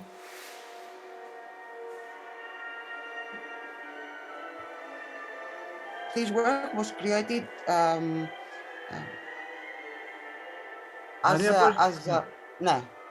This was created in honor of the 100 years anniversary of the October Uprising, and in this installation there is the use of a moving light, light beam, and also the projection of the Eisenstein's film Battleship Potemkin. And the building also is a representation, say, of the bureaucracy, of the rigid regime of that period. Okay. Λοιπόν, τελειώνει. Για να πάμε να δούμε μία παρουσίαση, ουσιαστικά μια εικαστική εγκατάσταση για να παιχτεί ένα θεατρικό έργο, το οποίο μου είχε προτείνει η Αναστασία Οικουμίδου με τον τίτλο Tom Paine, όπου εκεί παίρνω 3 στοιχεία από τη δουλειά μου και τα βάζω μέσα σε ένα black box του Ιδρύματος Κακογιάννη. Βλέπουμε λοιπόν και αυτή την βερσιόν, το πώς αυτά τα έργα μπορεί να λειτουργήσουν και να γίνουν ένα περιβάλλον, ένα εικαστικό περιβάλλον για να παιχτεί ένα θεατρικό έργο. Σας περνάω γρήγορα να δείτε το χώρο του εργαστηρίου, που είναι ένας χώρος για μένα πάρα πολύ σημαντικός, γιατί εκεί επεξεργάζομαι τις ιδέες μέσα από θράσματα, μέσα από αντικείμενα, μέσα από παλιά έργα, μέσα από μισοτελειωμένα έργα. Βλέπετε λοιπόν λίγο το εργαστήριο. Θα περάσουμε και αυτό και να δούμε μια καινούργια σειρά έργων, τα οποία αποτέλεσαν τελικά τα στοιχεία για την τελευταία ατομική μου έκθεση στην Έννοια, στην Γκαλερί του Δημήτρη Λιμπερόπουλου στον Πειραιά. Βλέπετε πάλι το εργαστήριο, βλέπετε πάλι αυτά τα έργα που βρίσκονται σε μια διαδικασία διαμόρφωσης όσον αφορά το πώς θα μπουν, τι διάλογο θα δημιουργήσουν, τι σχέσεις θα δημιουργηθούν μεταξύ τους, έτσι ώστε να καταλήξουν και να εκτεθούν στις αίθουσες, στις 3 αίθουσες που έγινε η συγκεκριμένη έκθεση. Ήταν μια έκθεση όπου συγκέντρωσα πάλι έργα της τελευταίας δεκαετίας. Βλέπετε πάλι μέσα στο εργαστήριο και πώς σιγά σιγά αυτά παίρνουν τη θέση τους, ξεκαθαρίζονται για να μπουν πια στις θέσεις τους μέσα στο χώρο. Αυτή είναι η πρώτη αίθουσα, είναι η αίθουσα που λέω με τα άσπρα έργα, η λευκή αίθουσα, όπου το φως και εδώ παίζει ένα σημαντικό ρόλο όσον αφορά το πώς οδηγεί το θεατή να διαβάσει τα έργα. Δηλαδή δημιουργεί νοητούς διαδρόμους για να μπορέσει να σταθεί ενδεχομένως μπροστά στα έργα και να διαβάσει, όπως αυτή εδώ η κυρία, για να δείτε και την κλίμακα των έργων. Εδώ μια φωτογράφηση. Εδώ πάλι βλέπουμε τα μπιμπελό, τα οποία και αυτά βρήκαν τη θέση τους μέσα σε αυτό το χώρο. Τα βλέπετε.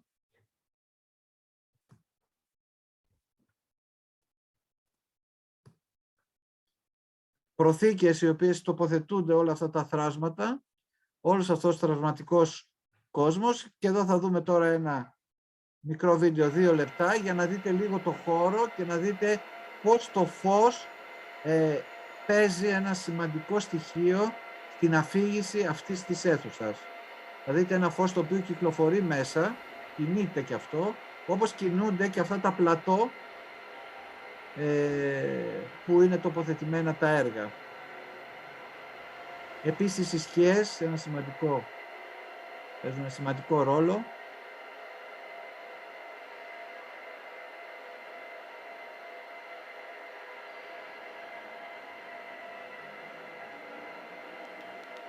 Ένας κόσμος ο οποίος αποτελείται από θράσματα, από αντικείμενα τα οποία ξαναβρίσκουν έναν άλλο προορισμό μέσα από το διάλογο άλλων στοιχείων, άλλων επιμέρους έργων και τοποθετημένα πάνω σε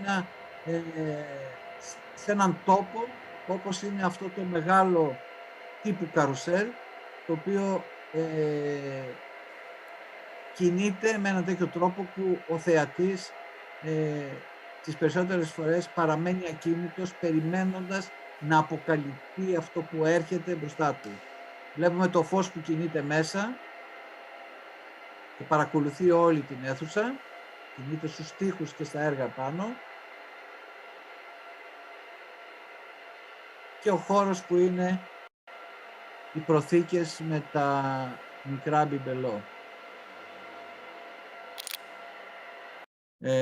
Φεύγουμε από εδώ, δεν θέλω να σας κουράσω, και πηγαίνουμε στον άλλο χώρο με τα μαύρα έργα, όπου εδώ είναι τοποθετημένα. Βλέπουμε τον Νίκο πίσω, βλέπουμε τα πορτρέτα, μεγάλα πορτρέτα της εξουσίας,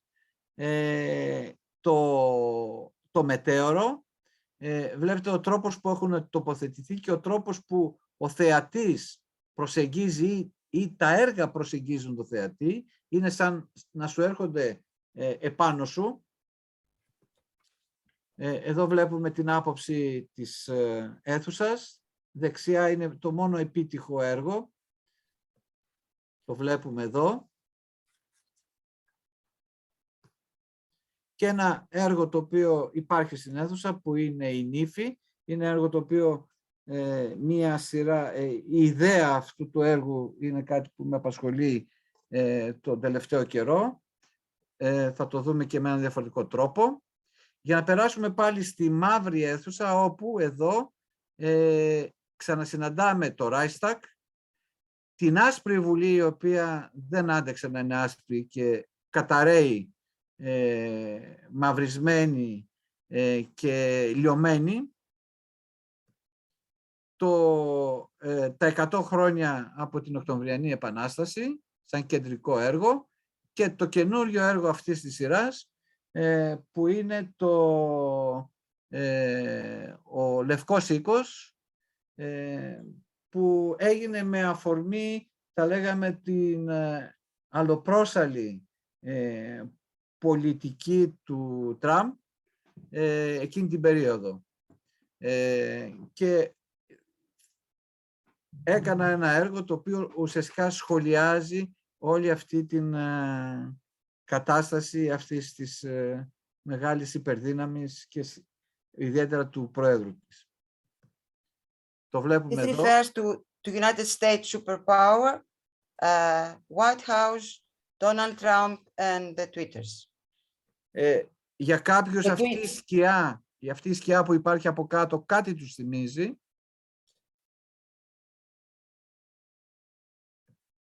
Και εδώ βλέπουμε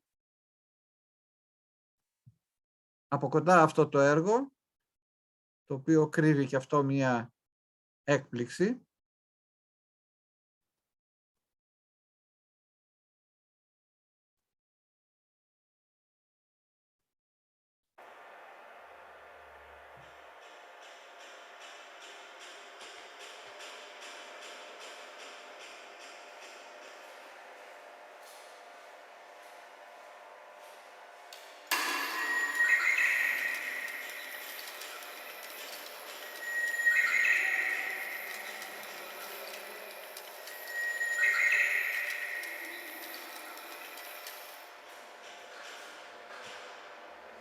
Και πάμε τώρα, είμαστε στη σειρά με τα κύθυρα. Βλέπουμε τον Αντώνη και τη Γεωργία. Θέλω να αναφερθώ στο χώρο της γκαλερής που υπάρχει στο Καψάλι,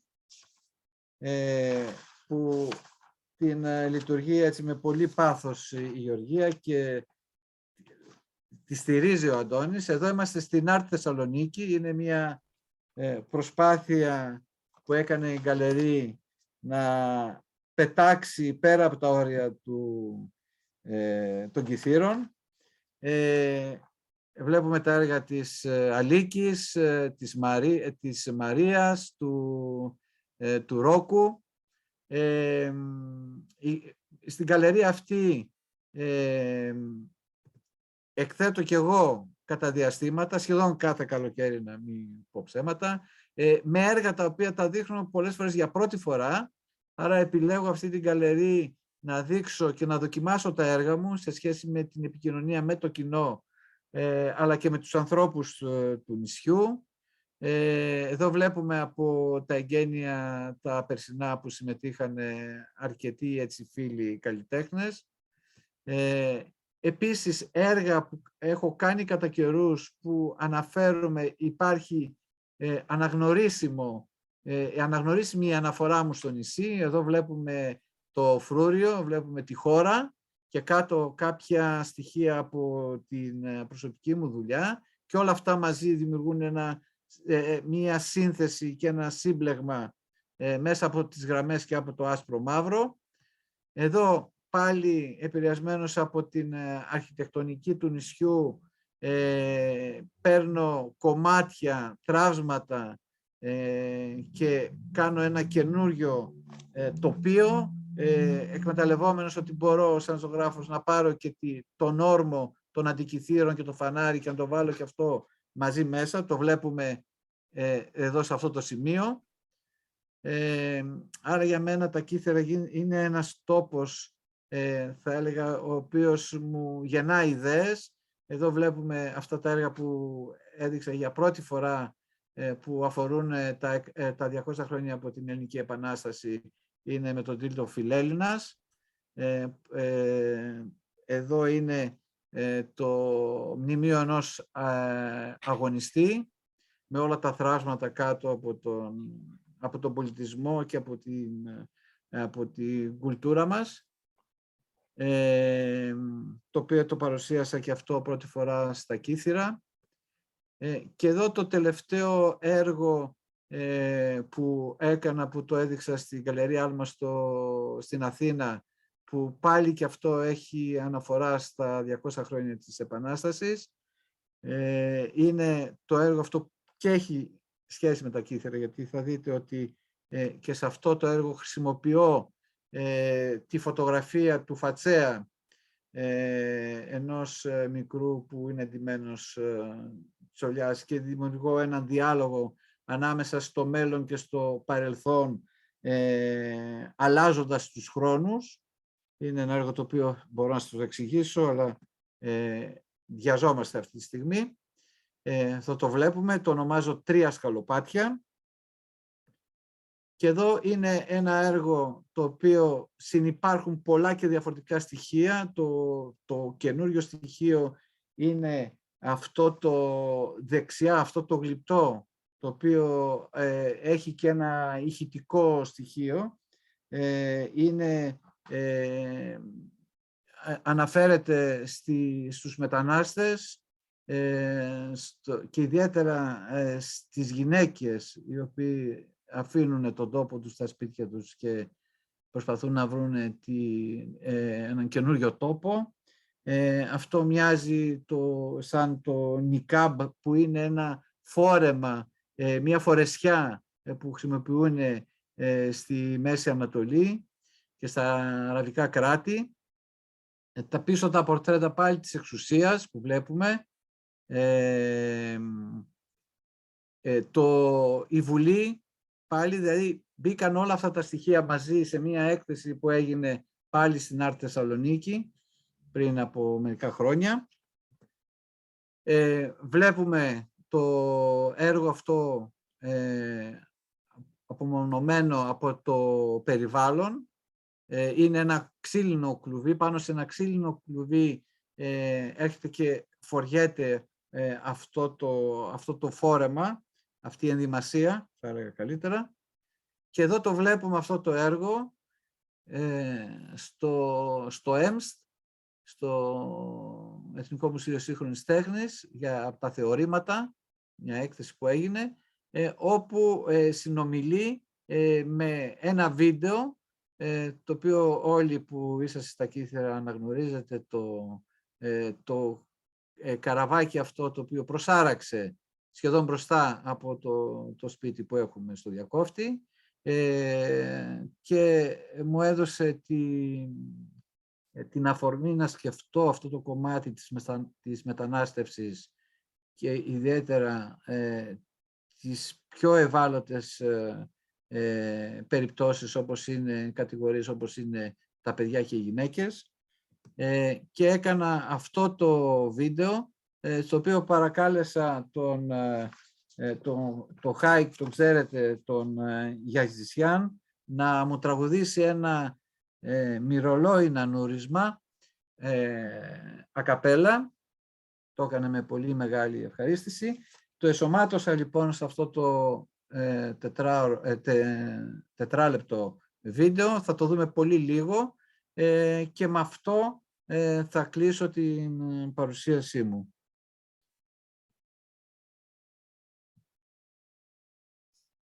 What we're going to watch now is the video that was filmed in Diakofti as a comment to the migration, especially to women and children, that they're very weak. And there is a song, a lullaby, sung by an Armenian born in Syria, Haik Yazdikian, and with this, Angelos is concluding his presentation.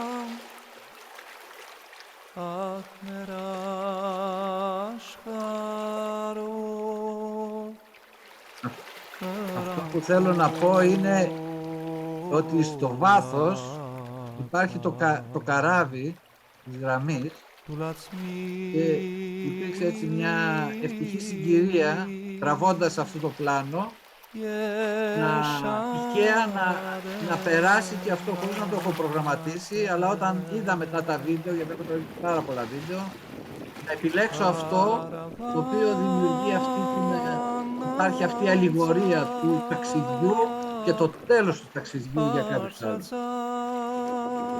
Και με αυτό, νομίζω, το στιγμιότυπο φτάσαμε στο τέλος της παρουσίας. Όπως ήταν και το τέλος του ταξιδιού για αυτό το έργο.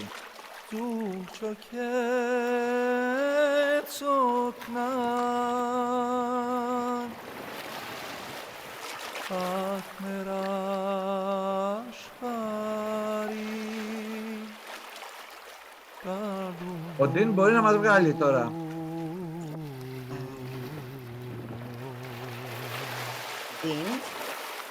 Μαρία, ο Ντίν μπορεί να μας αποδεσμεύσει, να εμφανιστούμε. Να μας ακούσει.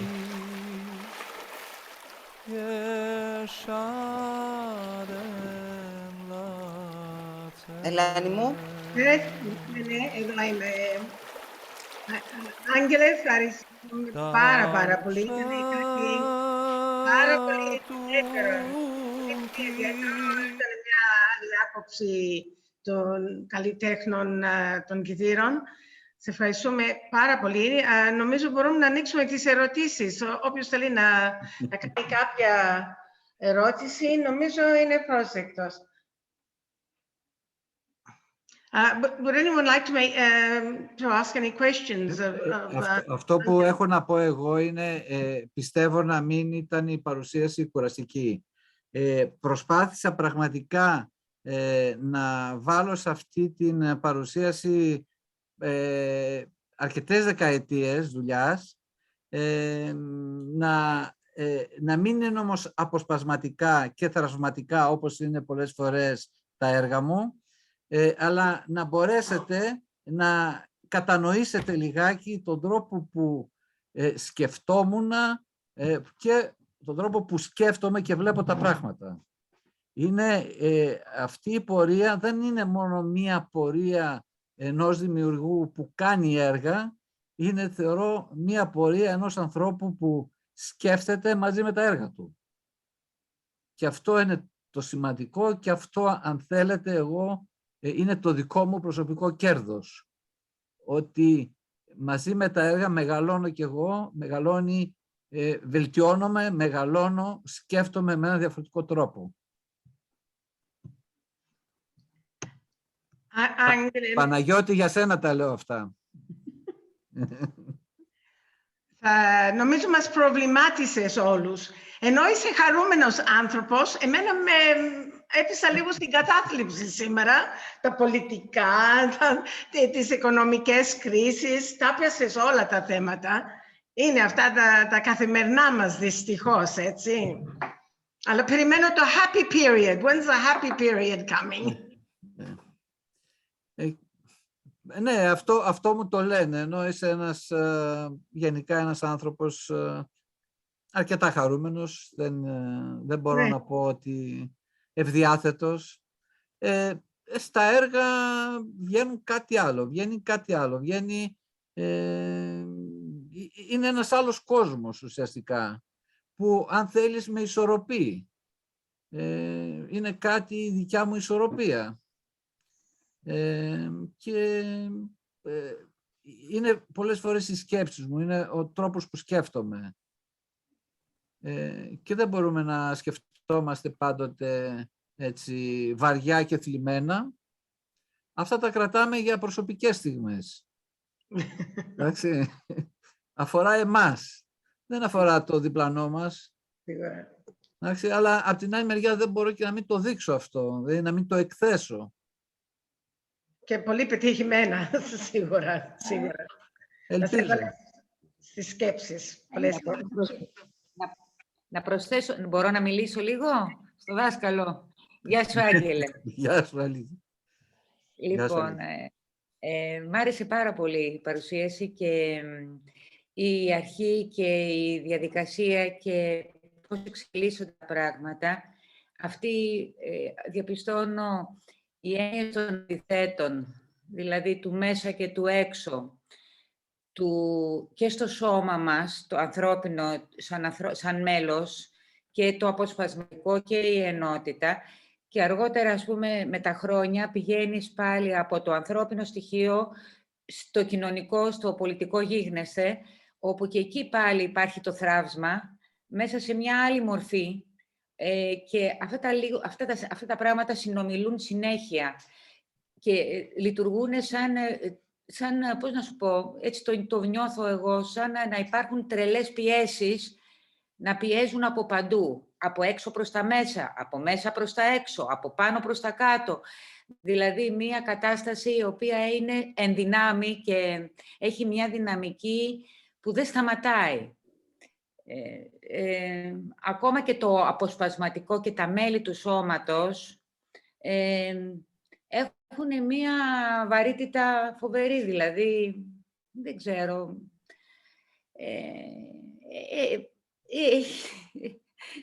Δεν λέγονται πολλές φορές με τα λόγια μερικά πράγματα.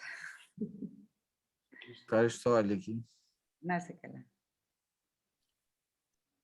Ο επόμενος. Εγώ θα ήθελα να πω κάτι. Εγώ, ξεκινώντας από αυτό που είπε και η Ελένη, ότι τα έργα είναι λίγο, να χρησιμοποιήσω μια λέξη, λίγο στενάχωρα, αν θέλεις. Πήγα στο γεγονός, στη σκέψη, ότι αυτά έρχονται σε αντίθεση όμως με τη χαρά και τη δημιουργικότητα ποιότητα που υπάρχει στη ζωή όλων των ανθρώπων. Οπότε, μήπως με αυτόν τον τρόπο ο Άγγελος θέλει να μας δώσει μια σπρωξιά και να μας πει, κοιτάξτε, υπάρχει χαρά. Δηλαδή, μας δείχνει μεγενθυμένο το δύσκολο, το δυστοπικό, το προβληματικό, σαν να μας δώσει μια σπρωξιά να φύγουμε από αυτό και να πάμε στο θετικό, στο χαρούμενο, στο δημιουργικό, στο φωτεινό.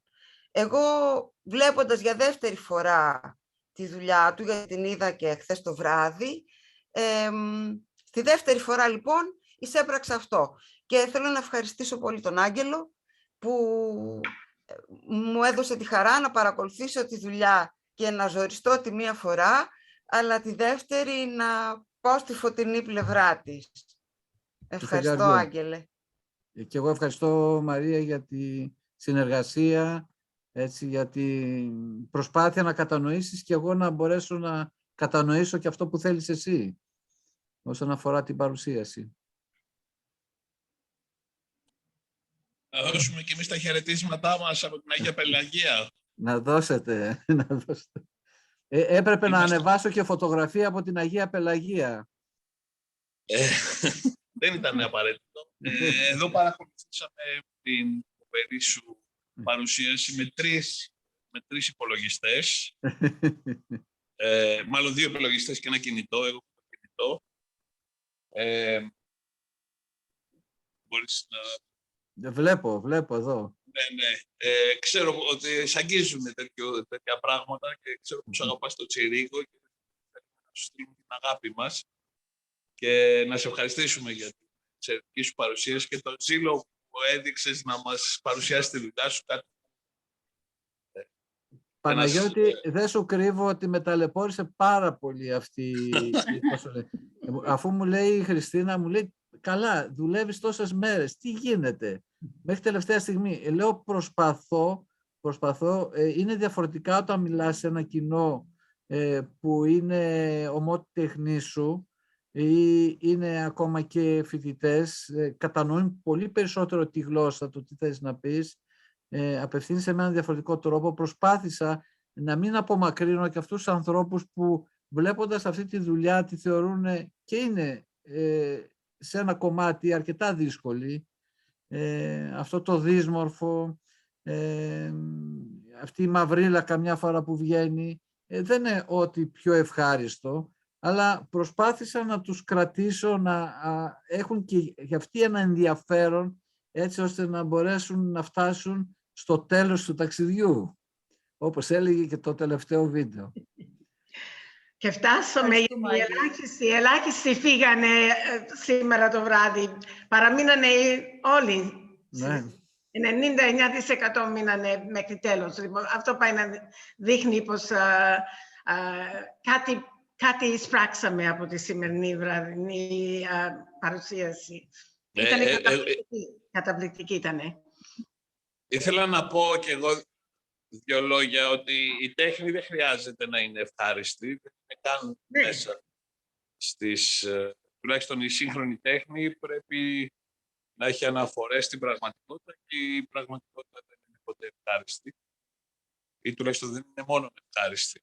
Εγώ ήθελα να πω ότι δεν έχουμε συχνά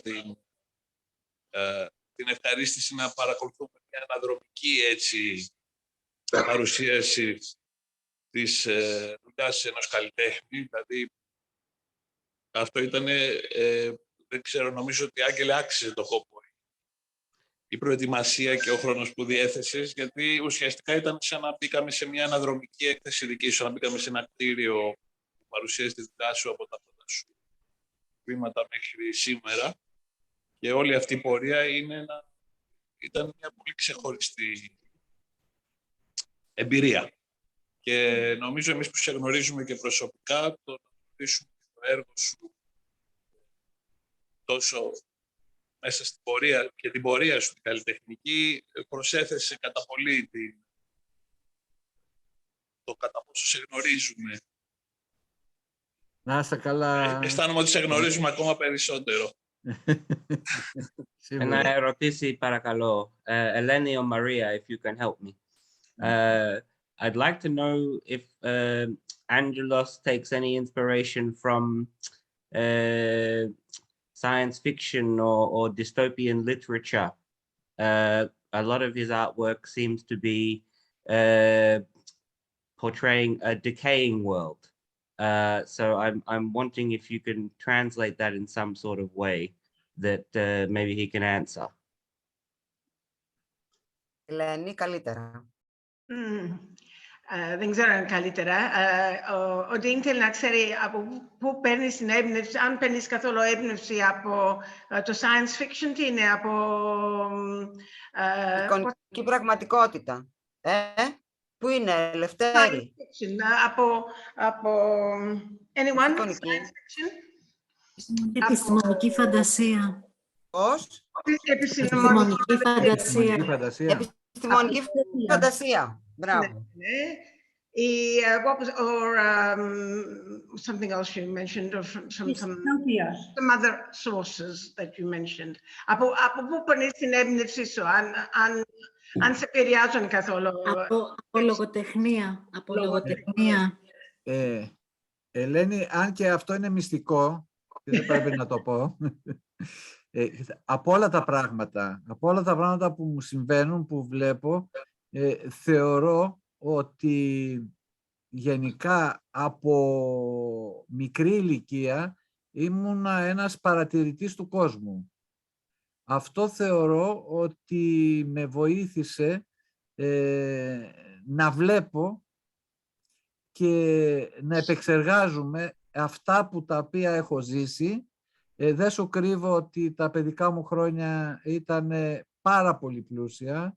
Θεωρώ αρκετά από αυτά τα οποία διαπραγματεύομαι στα έργα μου έχουν τις καταβολές, έχουν τις ρίζες σε αυτά που έχω ζήσει και φυσικά αυτά που ζω και με αυτά τα οποία με επηρεάζουν.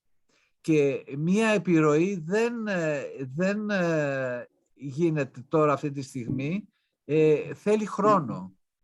Θέλει ένα χρόνο να το επεξεργαστείς και αυτό θα βγει με έναν τρόπο πολύ υπόγειο, το οποίο πρέπει εσύ να το ανακαλύψεις.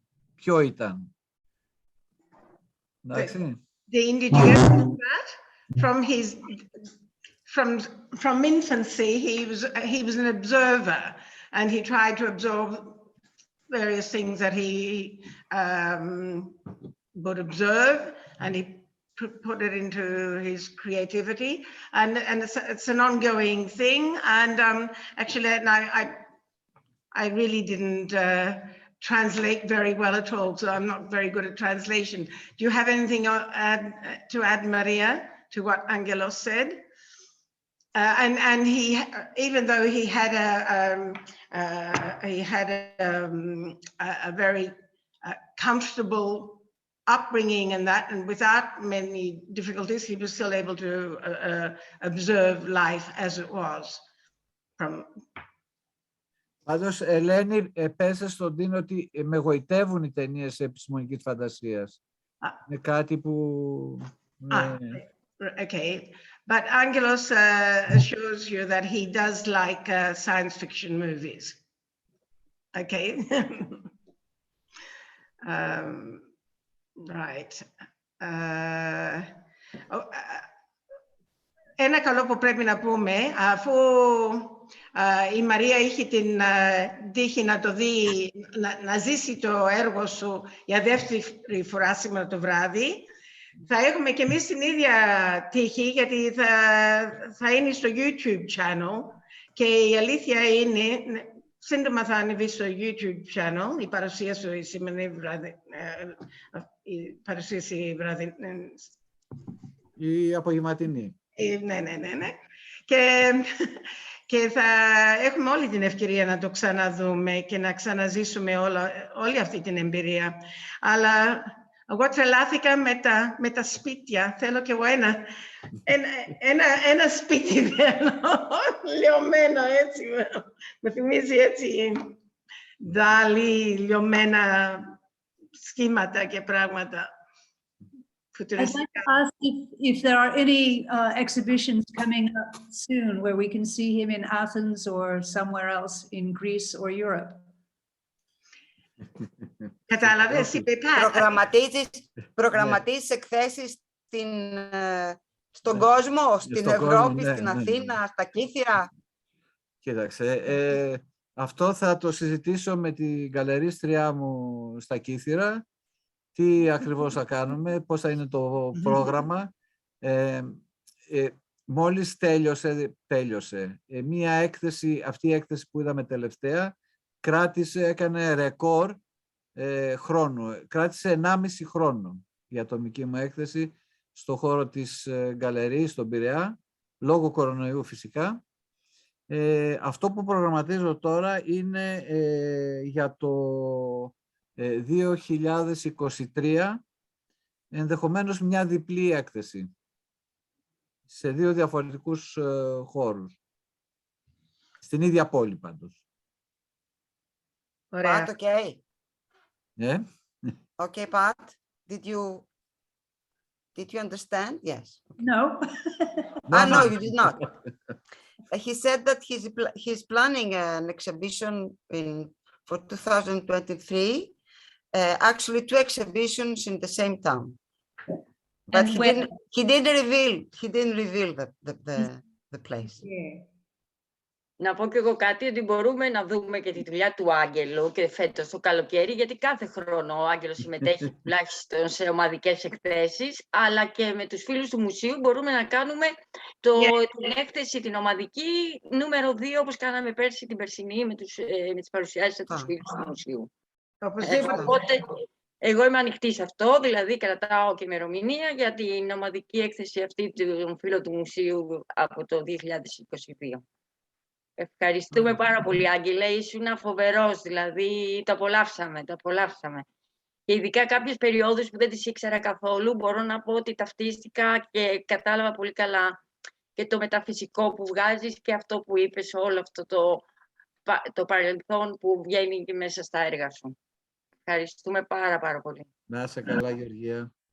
Yes, and I'd like to say that for us English speakers, at least for me, even though I didn't understand everything, and I know a lot of English speakers, a lot of them may have understood even less, it was apparent throughout everything that you showed what a consummate artist you are, and it was absolutely fascinating.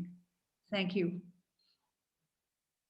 Maria. I would like to add to this, Pat, that before uploading, I mean, I will try to give more information for English-speaking people when we upload the video, so that because I was not very well prepared, didn't have enough time. I just started working last night on this, so I will add more content in English, so that English-speaking viewers can better understand and enjoy. I think we know from last year when we ran into the 2 languages, if we had a complete word-to-word translation, we'd be here all night and all day. No. So just for the YouTube. I think what you did tonight was perfect. And I look forward to going to the YouTube, getting the English. And I think tonight was perfect, actually. Okay. Είδες, Μαρία, συγχαρητήρια. Victor, do you need to say something? You want to say something? Όχι τίποτα, μόνο που έμαθα κάτι από το τέχνη, αυτά που βλέπεις εσύ, που δεν βλέπουμε εμείς, την πρώτη φορά που κοιτάζουμε κάτι τέτοιο, αλλά έτσι που εξηγήσεις, τι να κοιτάξουμε, τι να βλέπουμε μέσα σε αυτά που φτιάχνεις εσύ. Τότε μαθαίνουμε τι θέλεις να πεις. Χωρίς τα λόγια σου μπορείς να κοιτάζεις αυτά και να μην παίρνεις είδηση τι ακριβώς θέλεις να πεις. Αλλά με τα λόγια αυτά και το translation που τα μεταφράζει η Μαρία, παίρνουμε την ιδέα σας, πώς βλέπεις τον κόσμο, πώς βλέπεις τα πράγματα που περνάμε εμείς κάθε μέρα. Συγχαρητήρια. Ευχαριστούμε. Ευχαριστώ πολύ, Βικ. Έτσι είναι τα πράγματα. Θέλει μια εξοικείωση, θέλει κάποιος να λειτουργήσει ενδιάμεσα. Ανάμεσα δηλαδή στο έργο, στον δημιουργό, κάποιος ο οποίος να εξηγήσει τις προθέσεις, οπότε έτσι γίνεται πιο κατανοητό. Πιο εύκολο άλλος ο θεατής να το καταλάβει. Μάλιστα. Άμα τα πρώτα βλέπουμε αυτά τα πράγματα, τα σπασμένα παιχνίδια, τα Barbie dolls, και παίρνουμε μία ιδέα να μην πετάξουμε τίποτα. Όλα έχουν αξία. Όλα, ο τίτλος, αυτό που ξέχασα να πω στην διάρκεια της παρουσίας, είναι ο τίτλος της έκθεσης της τελευταίας, είναι ότι όλα τα παιχνίδια έχουν δικαίωμα να σπάνε. Αυτό σαν φράση είναι πάρα πολύ σημαντική και είναι βαθιά πολιτική. Βαθιά πολιτική σκέψη που δίνει το δικαίωμα ακόμα και σε ένα παιχνίδι, το δικαίωμα να σπάσει, να καταργηθεί δηλαδή, να πάψει να λειτουργεί έτσι όπως το έχουμε κατασκευάσει εμείς. Ναι, μάλιστα, αλλά εσύ όμως όπως βλέπεις τον κόσμο, έχεις κάτι special να πούμε, κάτι που βάζεις τα κομμάτια μαζί. Εγώ, από τα παιδιά μου μπορεί να σπάσουν κάτι, εγώ προτιμάω να το φτιάξω όπως ήταν. Εσύ το κάνεις και πιο χειρότερο, να δείχνει κάτι άλλο. Σωστά. Πάλι συγχαρητήρια. Ωραία, πολύ ωραία. Έχει κανείς άλλος να προσθέσει κάτι πριν κλείσουμε, πριν ευχαριστήσουμε τον Άγγελο, τη Μαρία και την Πατ για τη σημερινή βραδιά? Και τον Ντίν. Όχι. Έλεγα ήταν μια εξαιρετική παρουσίαση. Εγώ που έχω δει τη δουλειά σου, μου άρεσε πάρα πολύ που την είδα με μια σειρά. Και θα έλεγα σε όλους τους φίλους που είμαστε μαζεμένοι ότι υπάρχουν πολλές πραγματικότητες. Και όλοι μας ζούμε όχι μία πραγματικότητα, αλλά πολλές πραγματικότητες. Και ίσως αν καμιά φορά στοχαστούμε τον ύπνο μας, τα όνειρά μας και πώς αυτά μπορούν να μας δώσουν αυτό το αμφίροπο, το περίεργο στοιχείο, που είναι μια πραγματικότητα που τη ζούμε όμως στον ύπνο μας, μπορεί ίσως κάπως να ερμηνευτούν και στοιχεία του υποσυνείδητου που υπάρχουν στα έργα. Και τα σπασμένα κομμάτια πολλές φορές κρύβουν εξπρεσιονιστικά συναισθήματα, δηλαδή εκφράζουν συναισθήματα και είναι πηγές που και αυτές συγκινούν βλέποντάς τα ειδικά στους συνδυασμούς που έτσι παίρνουν και διαφορετική αξία, όπως ανασυντίθενται. Και θα έλεγα ακόμα και ότι τα παιχνίδια, έχοντας δικαίωμα να σπάνε, κρύβουν αυτό που είπαμε πριν από λίγο, ότι έχουν την προσωπικότητά τους στην ψυχή τους. Και αυτή την ψυχή την ανακατασκευάζει, την ανασυνθέτει και την συνθέτει πραγματικά στο έργο και βγαίνει αυτό που είναι. Αλλά αυτό που είμαστε είναι ένα περίεργο σύμπλεγμα, δεν είναι αυτό που φαινόμαστε σε μια φωτογραφία, και είναι μία πλευρά αυτή. Είναι πάρα πολλά στοιχεία. Και όσο πιο βαθιά μπαίνουμε σε αυτή την ιστορία του ύπνου, του ασυνείδητου και κάνουμε βουτιές, τόσο πιο ειλικρινής είναι και αυτή η πραγματικότητα ίσως. Λέω. Πολύ ωραία τα λέτε. Φλωρεντία. Πολύ ωραία.